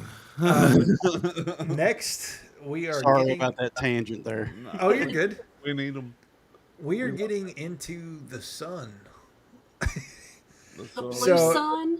So, yeah, the blue sun, or the blue-green sun. Yes, the blue-green one. Did you? I know that all four of us have heard about that, but have you heard about that, Reed? No. They changed the color of the sun. What? You can go on now, and they're saying that the sun is a blue-green. Yep. Well, then I'm colorblind. It's our atmosphere that filters it so that it appears to be yellow-white, but it's actually blue-green. Color of the sun. Yeah, that's starting to make its rounds on Mandela lists, actually. Really? We'll have to put that on the Mandela for the end of the year. Yes. The sun is the color of white, although it may appear orange-red in the human eyes. So they've changed it to white now from when we originally seen it where it said blue-green. It did say blue. We saw it for ourselves. Yeah, it's on an old episode. Now, if you Google it, they're saying white. Because people freak the hell out over the blue-green. Yeah. So, we've talked about the sky, and now they're not only targeting the rain and hurricanes and weather events, they're also targeting the sun. In this particular article, I believe we are up to date now. Like, we are in the current era of modification. And this is obviously weather manipulation when you talk about the sun, but it's also geoengineering. So it says, what is solar radiation modification? And what questions should be asked about the governance of its research and deployment? So solar radiation modification, also known as SRM, in the context of geoengineering, is part of a set climate mitigation technology that may be used to protect Earth from advanced stages of climate change. Wow. It modifies the amount of radiation coming to Earth through techniques like stratospheric aerosol injection, the injection of reflective aerosol particles into the stratosphere to reflect sunlight away from Earth, and marine cloud brightening, spraying salt and other chemicals and nanoparticles into marine clouds to make them more reflective to the sun.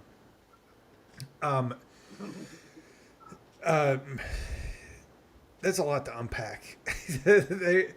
They're also talking about, in the same article, MIS systems, which stands for Mirrors in Space, deploying satellites that are designed to change the amount of sunlight that can reach the Earth. And since conception of the idea in 1923, 29, 57, 78, and also in 1980, space mirrors have been mainly a theorized way to deflect sunlight to counter climate change, but has been seriously considered since the 2000s.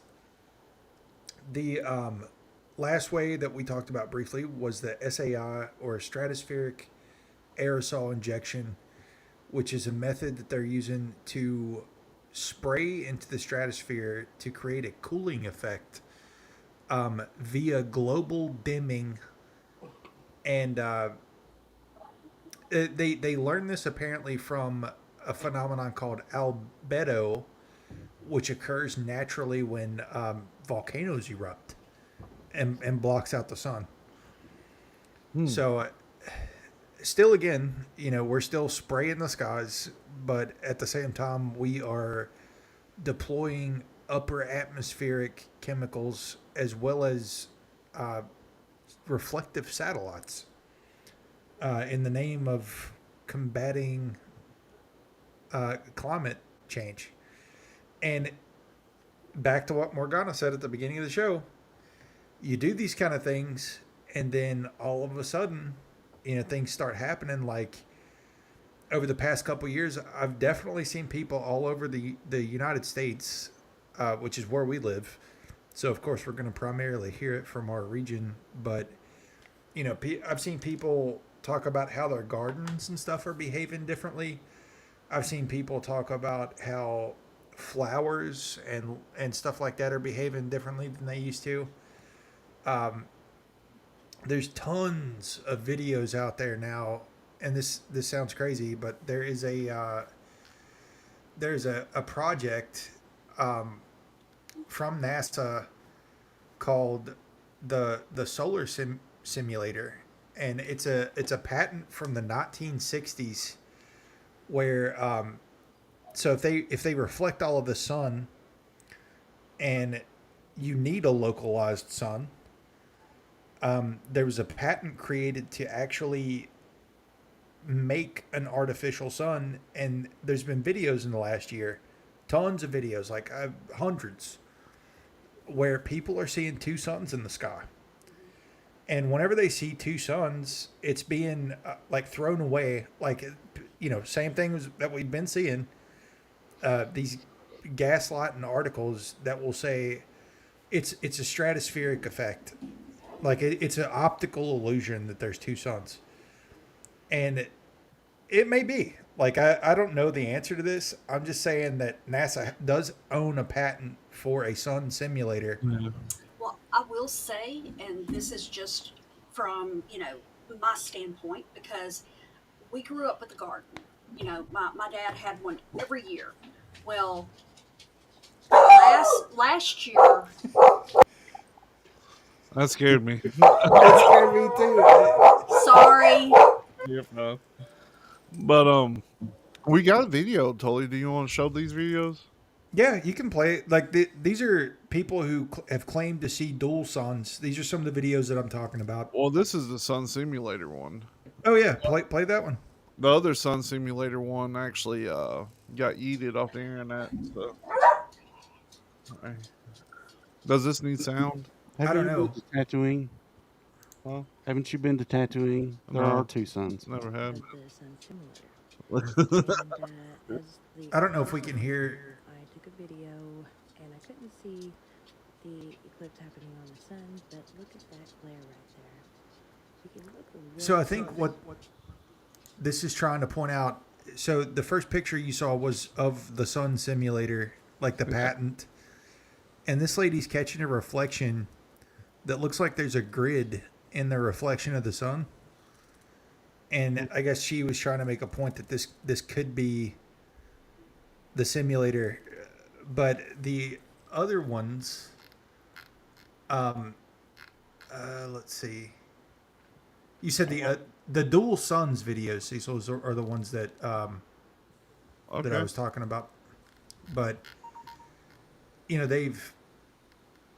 they're kind of hitting it from every angle right now. Like, if you think about, and I'll let you.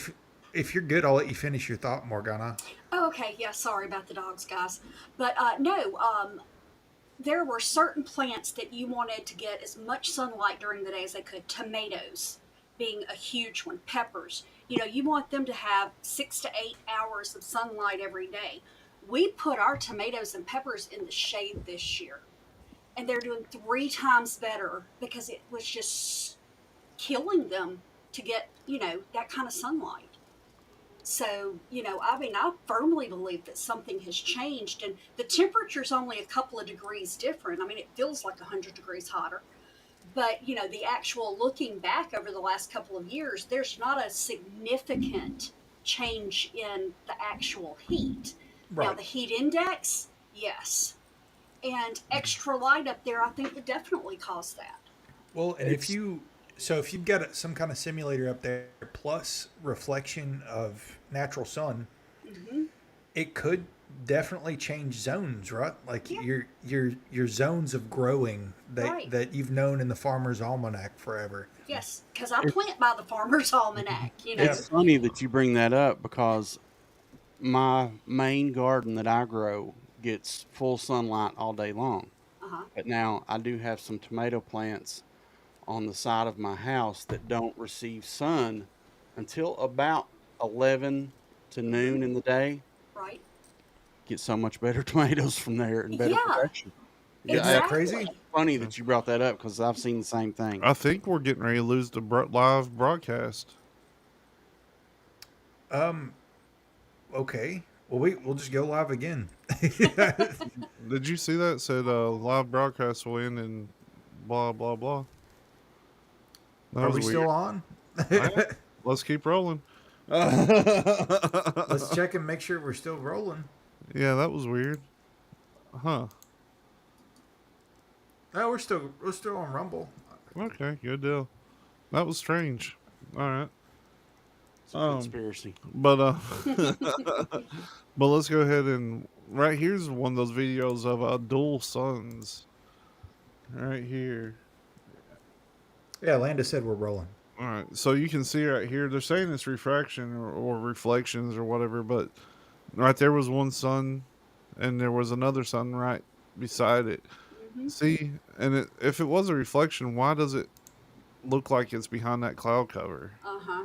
You know, that's kind of strange in its own And I little. always thought refraction was more like rays that you Yeah. see. Yeah. So a reflection. I don't know what this video is. I'm assuming that this is another dual sun. So right here, you have these people. Look at that. That's wild looking. Is that a dual sun or is that Nibiru? So there's people that speculate that it's Nibiru behind it, right? But there's also people that say that one of those is the sun simulator, and that even with NASA's capabilities, that if they had the simulator, that it would be next to impossible to put it in front of the sun all the time. And they're saying that when these people catch these dual suns, that it's when the simulator, or what they are calling the simulator, is partially out of alignment with the sun. And I don't have an opinion either way. Like, these videos are weird. It may just be some sort of stratospheric effect, but I'm gonna go out on a limb and say that, if they're spraying reflective stuff in the stratosphere, maybe that's why we're seeing dual suns. Either way, it sounds bad. Yes. So, I mean, because like I said, even though, like say, if they're spraying reflective material to scramble radar, you're going to see something, that it has an effect on, because everything's not going to blow away. At some point, it's going to be a low wind day or something, and it's going to fall, and, you're going to see something. So. You know what Pete said on Old Brother, Where Art Thou? That don't make no sense. That's right. That's right. Did you have another one? Another what? Did you have another dual sun, or was that it? No, it was both of them. Okay. Both the ones you sent. The next one is somebody trying to say that they got a grid up, but this is just a low resolution camera. You can tell by looking at everything around it. Okay. So the last couple of things that we have, one of the things that I wanted to bring to the table was, we talked about this on a Friday episode one day. The fact that climate change has pretty much already been solved, and the dude that solved it gets booed out of the rooms, like at these conventions, because it's so cheap. It's such a cheap solution to reducing carbon. Like, if carbon is at the foothold of climate change, like negative effects. There's a dude, his name's Victor Smedasek. He's a marine biologist, and basically what he proposed is that we go to Antarctica, or like the Arctic Ocean, and create plankton blooms. And because plankton is one of the most prolific life forms on Earth, they take in so much more carbon than any other life form in the density that they're in. And he basically proposed that we do these big blooms in the Arctic Ocean, and he's saying that it could reduce like hundreds of years of carbon in a small amount of time. And very similar to the Archaeological Society that gatekeeps like new theories on dinosaurs and stuff that Graham Hancock talked about. This guy, Victor, he literally like laid it all out. They wouldn't even give him money to test the theory, and he grassroots funded a test, like, to be able to go out. And this was a long time ago. This was like in 2008 that he performed the test, and since then he literally can't get a stage to talk from. No. But if they really gave a shit about carbon, and climate change and everything like that, every single option needs to be explored, right? Because it's critical. Like people, you'll find people out in the real world who are like losing their minds that the world's about to end because of everything that's going on, and it's because they listen to people who are have millions of viewers every day, and it's the sky's falling. Like if we don't recycle our cans, you know what I mean? Well, and it's an extreme in everything because those people that have those millions of followers also have the money backing them. Yes. To be at the forefront. Yeah. Because you can buy watchers. You can literally buy a group of people to come watch your podcast. Yeah. And that's what we need to do. Yeah, we need I'm kidding.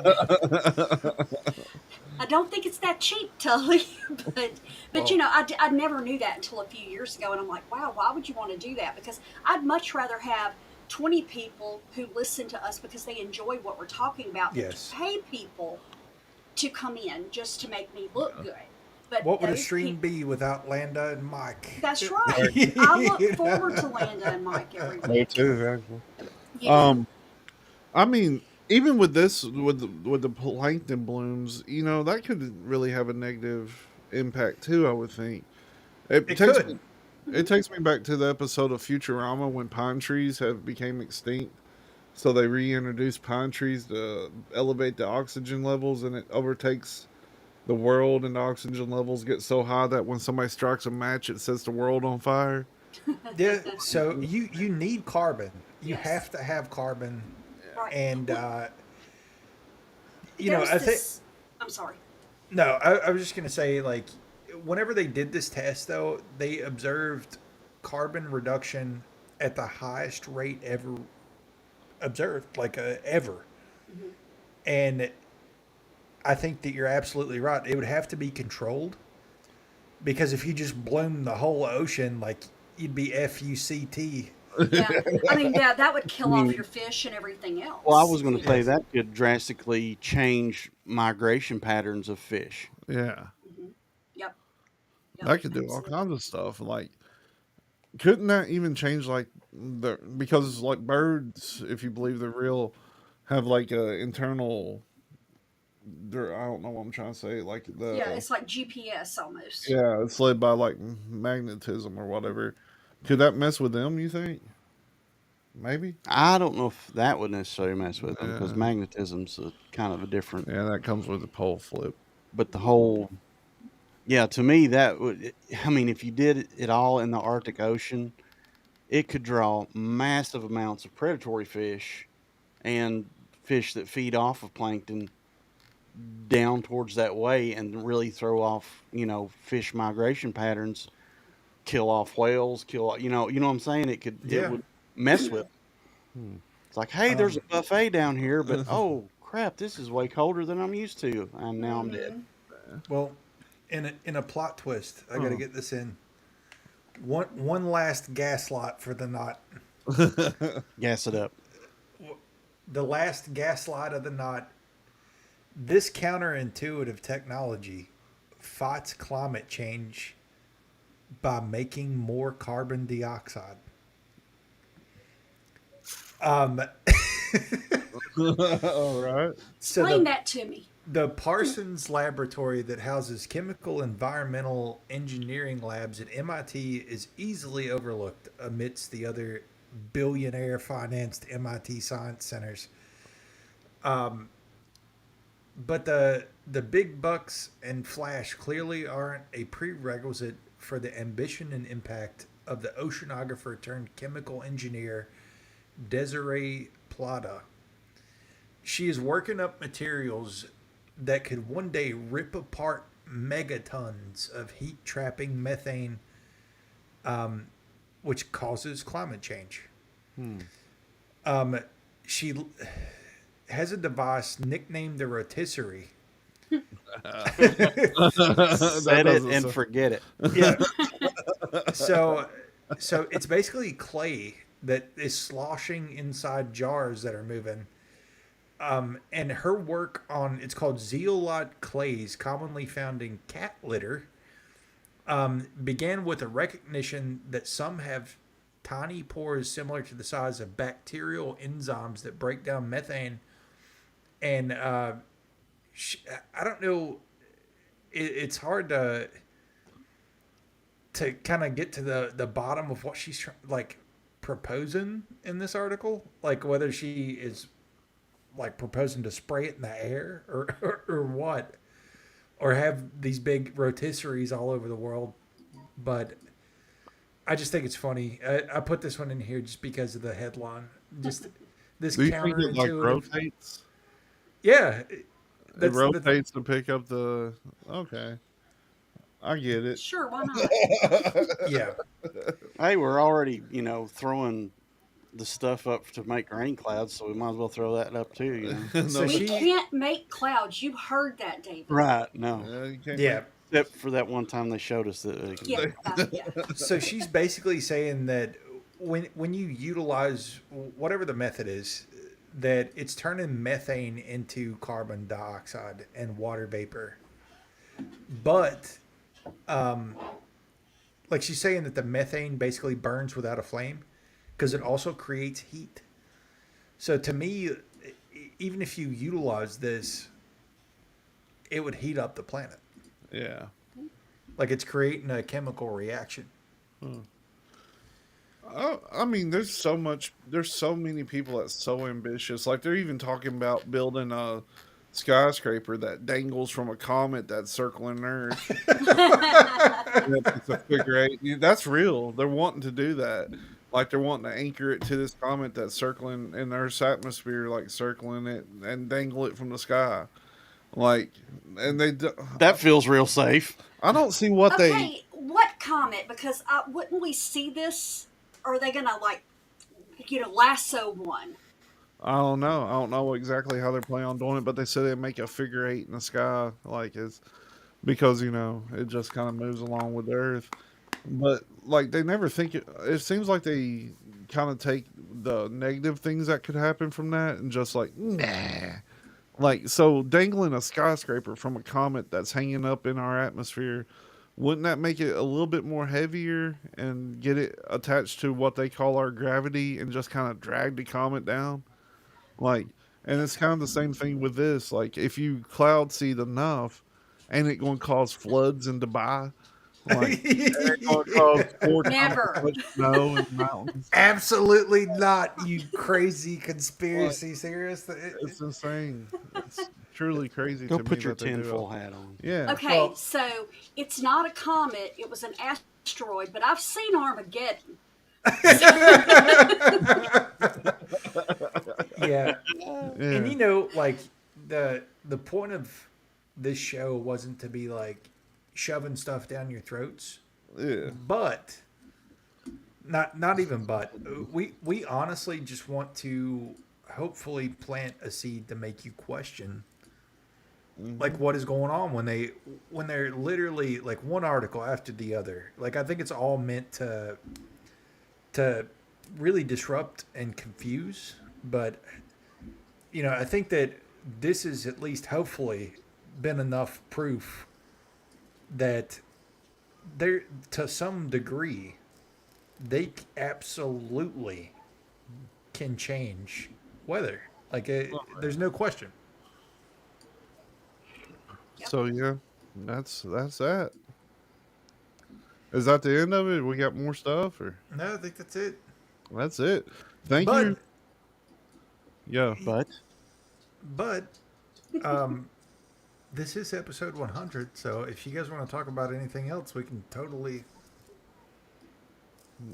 I mean, I don't have anything else. I want to say something. It's totally not weather related, but it was Let's just go. something that happened yesterday. Because people suck as a species. I agree. Someone that I worked with got a call. Evidently, she missed her jury duty, and they summoned her to, show up for court because she didn't show up for jury duty, and she didn't get the notice that she had court. So, long story short, she went by Coinstar and deposited an unsaid amount of money, and then went by the sheriff's department, and she was the third person yesterday afternoon that had been approached, and it was all a scam.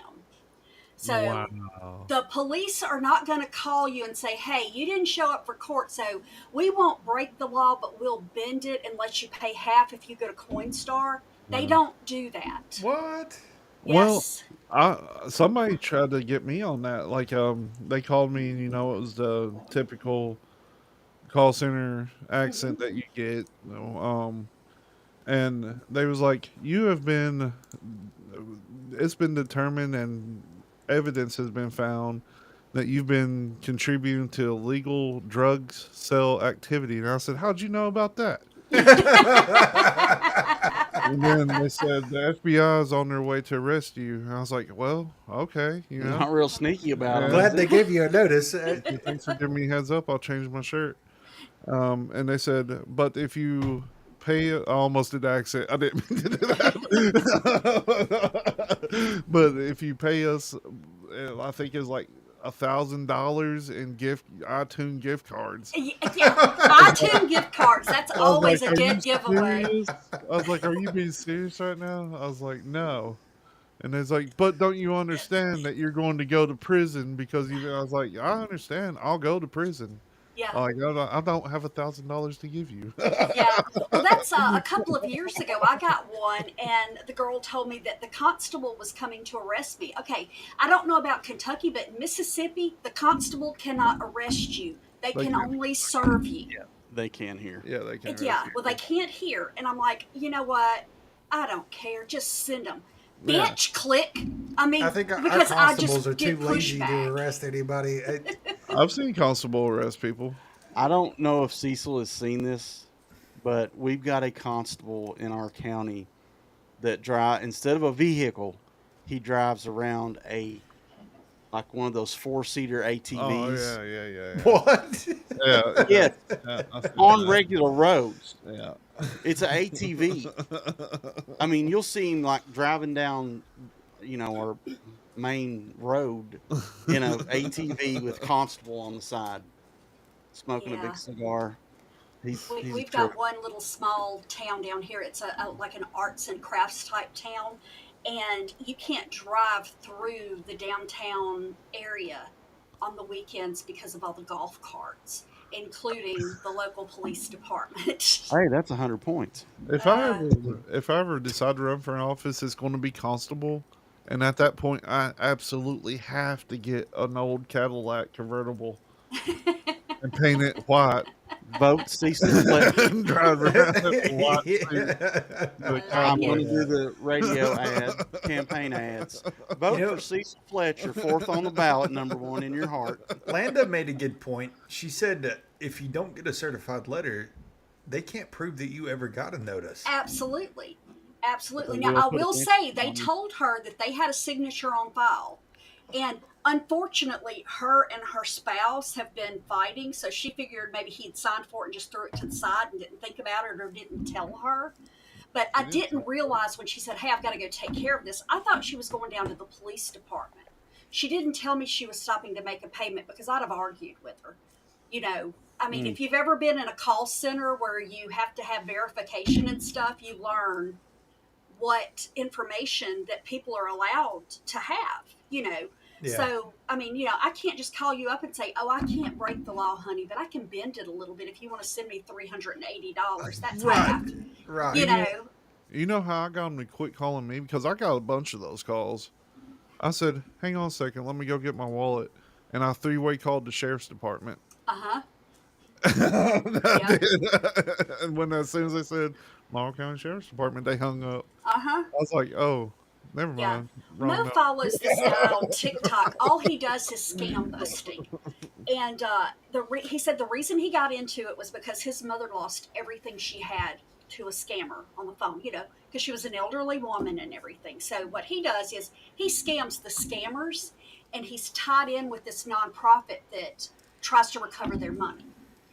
And he had one of his callers the other day actually happened to see this little old 84-year-old lady at a Bitcoin machine, feeding it $100 bills in tears. And she's like, look, something's wrong, you know.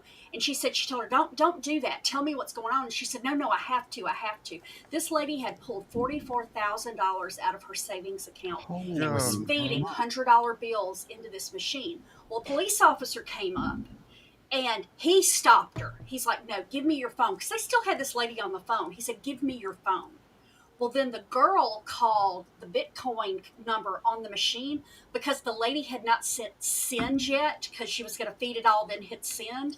They were actually able to recover her money. Nice. Which is very rare. You know, usually by the time somebody realizes they've been scammed, it's too late. Yeah. But, you know, and it's like I said, sadly, they do tend to target older people because, like my mom, I've told you guys the story, I know 100 times.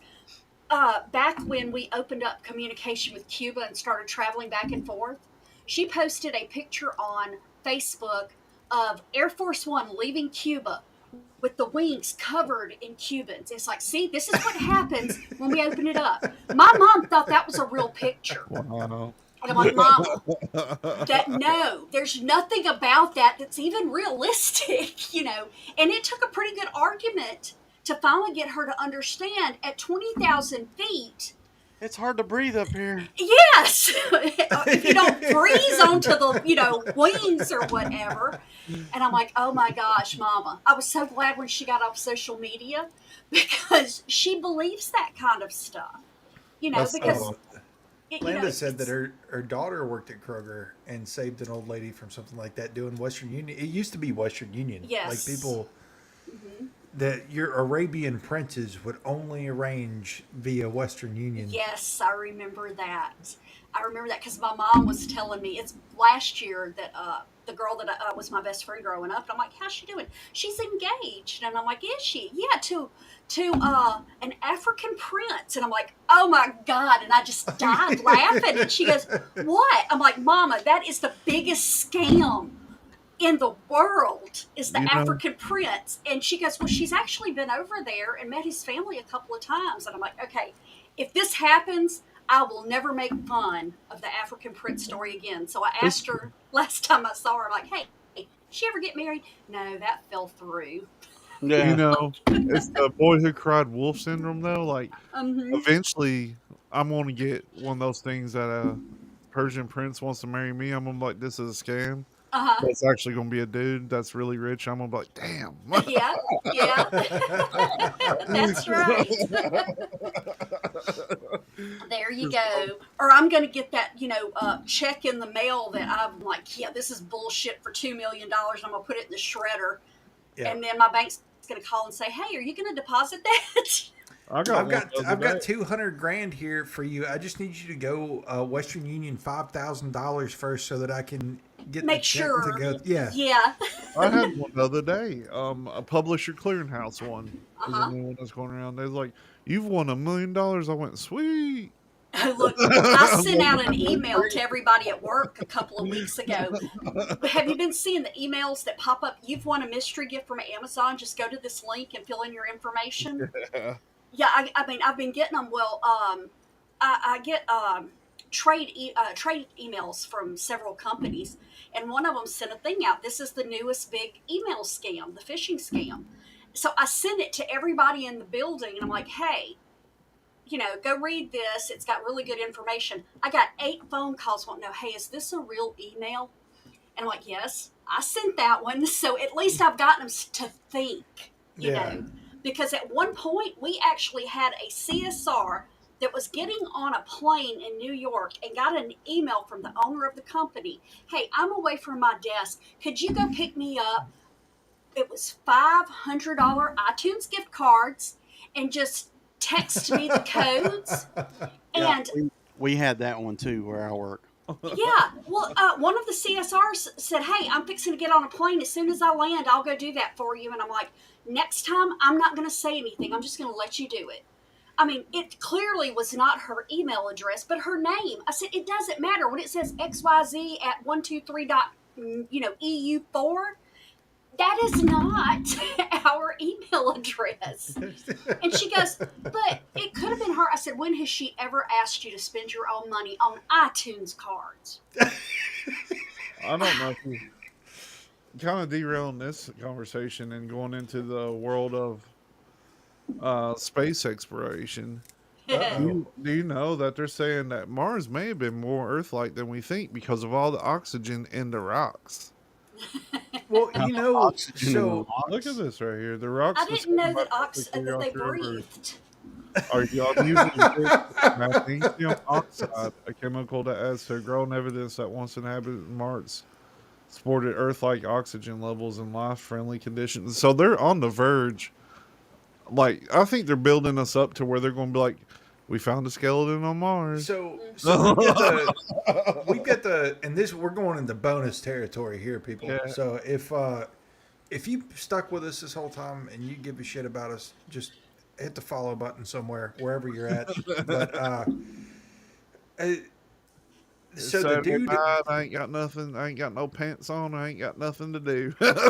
so Wait, what?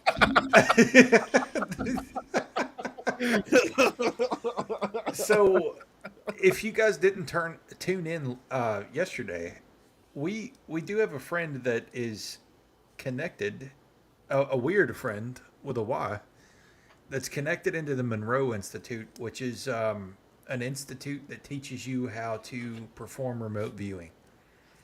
There is a professor at the Monroe Institute that is the only man that has ever been awarded a military award, an official military award for remote viewing. And during one of the experiments that this man was going through, I don't remember his first name. I think his last name is McMonagle. And during the experiment, the way they would perform these is they would hand an envelope, and the envelope would just have a number on it. And they would say, look with your mind, not physically. Like, they would never physically open the envelopes.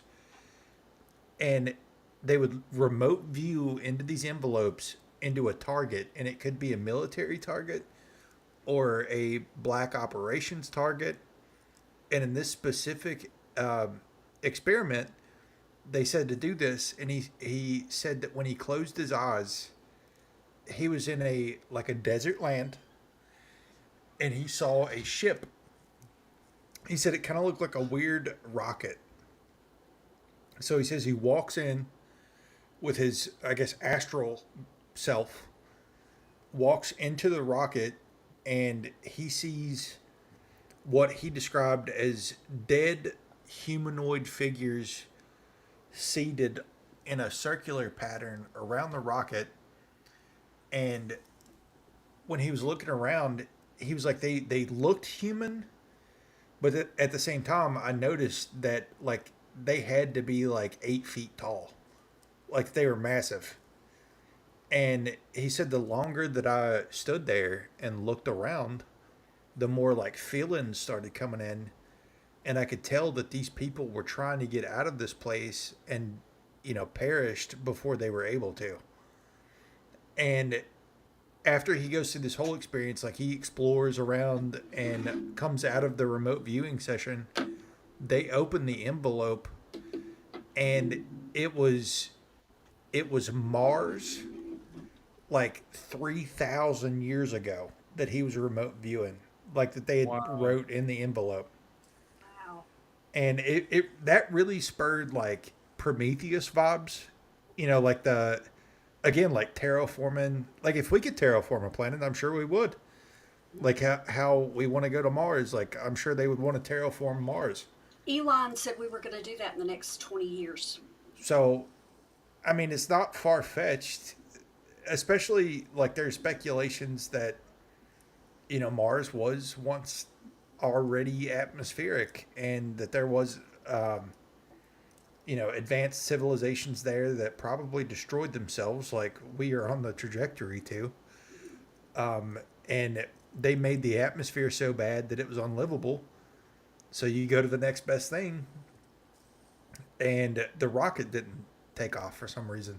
Mm-hmm. So they were just there. I mean, talking But about yeah. Mars, you should see like some of these pictures. Like I'm just going to Google them, so we'll probably get strikes. But who gives a fuck? Like and I would call that guy crazy, but like I said, he literally has the only military award for remote viewing, like an official award. So these are pictures from Mars. So what do you think this right here is? A crawdad hill. Like, is this like an atmospheric picture? Like, are these high up or close down? I just looked up strange pictures of Mars. Like, look at that. Like, that looks like a burn pile to me, Yeah, it in a does. way. And then you got things like this. That's a tumbleweed. That's tumbleweed up there. Then you got random lights just popping off. But that could be. Oh, that's Vegas. Yeah. But I mean, that could be. Don't encourage him, David. Where do they say? Where do they say some of the shots from Mars come from? New Zealand. New Zealand, yeah. And look at this rock formation. Like, that looks like an old tree. Yeah, like a honestly. petrified tree or something.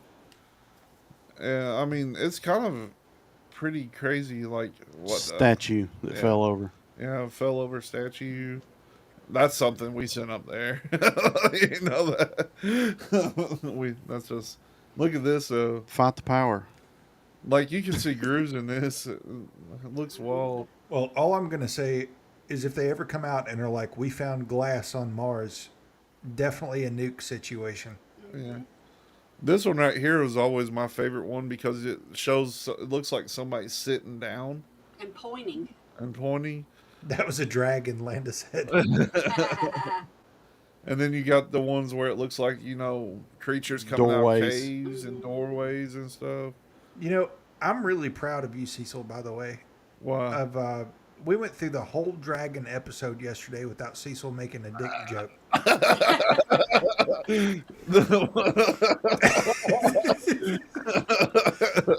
You're welcome. That's because you had him occupied. Oh yeah, he was too busy terrorizing me to make jokes. Yeah. Yep. Oh, look at this one. Pyramid. I love this one. Check this one out. Mm-hmm. That's a natural formation if I've ever seen one. Oh yeah, the wind blew that there. I mean, that's before we lit the bonfire. Yeah. I don't know what that is. Big spider. That's just a Bigfoot. shadow. They're saying Bigfoot was my answer too on that one. That's where the fake. Millennium Falcon crashed. That's for sure fake. These I right don't see here are fridge, yeah. But I'm literally just scrolling through Google. Okay, so go back to the last one. Yeah. In like Pompeii. Yeah. Mm-hmm. It kind of looks like that, though. And that one sitting there's like pointing would really lead to that too, like, and the fact that there's I love Linda. on the surface of Mars there is chemical compounds that lead to the thought that there was nuclear explosions on Mars. Mm-hmm. And now with this whole thing, like, oh, there's oxygen rich material in rocks. Well, Like, don't they also have like a volcano over there that's like 3 times bigger than our biggest one? Yeah, something like that. Yeah, dude, that looks like Pompeii. Like,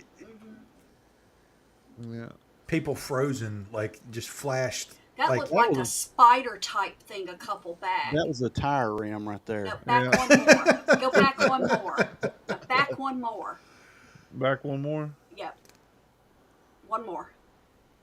Right back in there. Look at that. Yeah. That's ew. Yeah. That's not freaky. No. They're saying it looks like what was the alien like before it's an alien? What do they call those? A seedling? I think it has a name, like not xenomorph, but a youngling. Youngling. That looks mechanical, but some of the mechanical stuff could be from there, or it could be something that we've just shot straight into it. We're known to try to blow stuff up too, so That's Yeah, a maybe. Dollar General receipt. Yep. Yep. I'm waiting to see the picture of a Dollar General. Oh, there it is. There's the Dollar General right there. Oh God, I don't know, man. Like, look at this. That's This a looks like highway that got, the earthquake. this kind of looks like a serpent of some kind, like a petrified serpent. Okay, so if Earth did have advanced civilizations pre 1800, what if there was a battle between Earth and Mars? Sweet. And we just nuked each other, and we're the survivors. You know that's what We happened. got the Libyan glass, and they got that. Yeah. I mean, this is pretty cool. I've never really sat down and just clicked through Google and Mars pictures. I'm gonna do this more often. That's a dead groundhog. Yeah. That literally looks like a gerbil, by the way. Yeah. Wow. Perfect circle. That's where that ball went to. That's from Reed's high school days when he played baseball. That's the one that he knocked out of the park.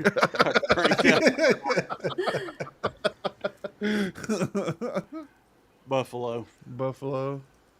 No, that is a Martian lion. Oh, okay. Wow. That is a worm. I mean, don't it look like a prehistoric worm? Like some kind It of definitely has texture. But I mean, I've seen some pretty crazy looking rocks too. That's the other part of that statue that fell over. Yeah. That's a drone. That's a drone. Looks like a rubber chicken flying through there. Who's to say that's not what a Martian drone looks like? Big cap off of That's a something. sardine can. Wow.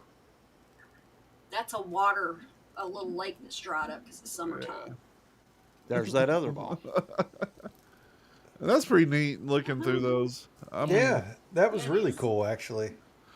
And It's the same. I've never actually sat and just looked through pictures. Yeah, and they all look so legit, like they're from outer space, don't they? You just proved there is an outer space. Yeah, single-handedly. Yeah. No questions. Oh, I think no. we got a lot of plugging to do. Oh yeah. Yep. Yeah, Yep. we better get off here so I can get to that. Not that kind of plugging. Landa did want to know what about dragon dicks. Oh no, you got that one joke. That joke. What's it called? Do you like dragons? Do you like dragons? How about me dragging these balls across your face?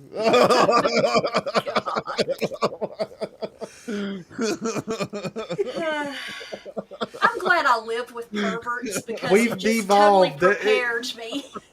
Well, I mean, you guys brought it up. All I had to do was show up. Yeah.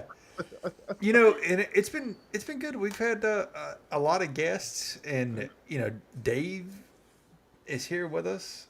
I would like to have officially met Foreman, but about the time I got on, he popped off. So. He is very busy in the Congo, and he'll probably be there for another year.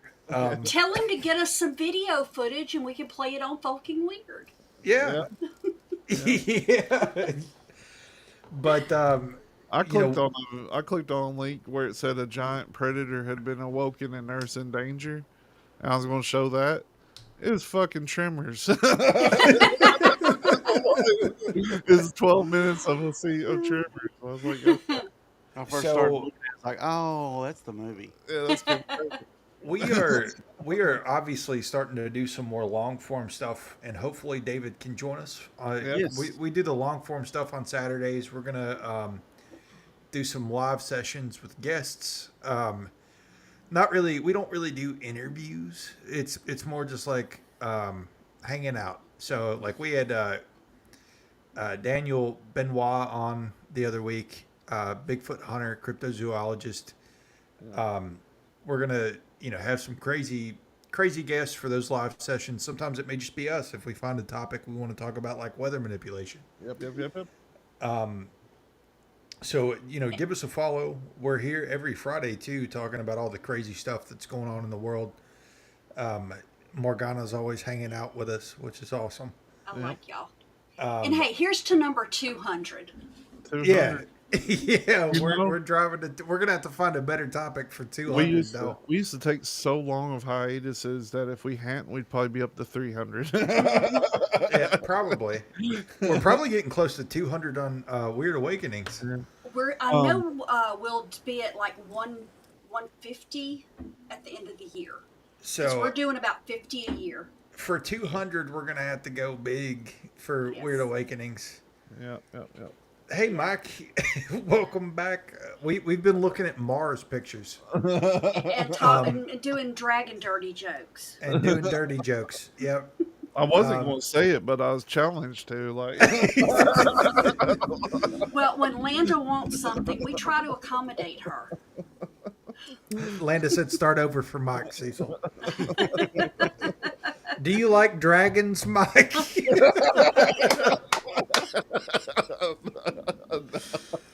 But you know, we're here on We're in the Folk every Friday at 7 p.m. Eastern, which leads into Weird Awakenings with a Y, Weird with a Y, Awakenings on the Weird Realities, also with a Y channel.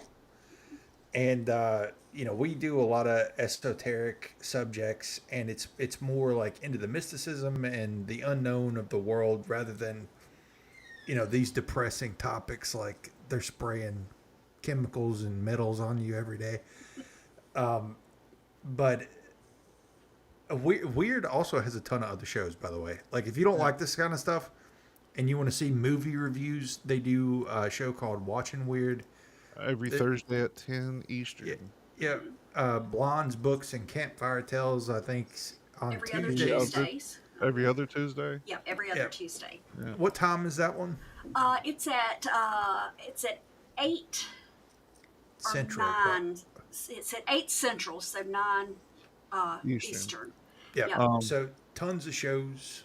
Go ahead, Cecil. And then you also have Shaman Talk, Shaman Walk, is it? Yes. That's a special that they're currently having out. That's the next episode. That's going to be next week on Friday, June 28th at 9 p.m. Eastern Time, 8 p.m. Central. For Weird Awakenings, we're going to be doing State Strangeness, Iowa. I can't help but think this is going to be like in Iowa, Slipknot came from there, and that's the end of it. Like, I can't think of anything good in Iowa. You just find the weird lost, Cecil. Yeah. That was a terrible response to that, Mike. I'm not even gonna. Yeah, we're not going to go there. Just watch it. But Coley can probably help you. And on that note, I'm going to go have pizza with my girls. I will be out next week. I'm going to the East Coast Bigfoot Conference in Sutton, West Virginia. And hopefully I'll meet some cool people that are willing to come talk to us so everybody can see them. He's going to try to get us some video footage, too. Yep, get some video. But lead us out, Cecil. All right. Well, so go ahead and like, subscribe, go to Weird Realities Network, like, subscribe, and thank you for watching us, because we are watching you.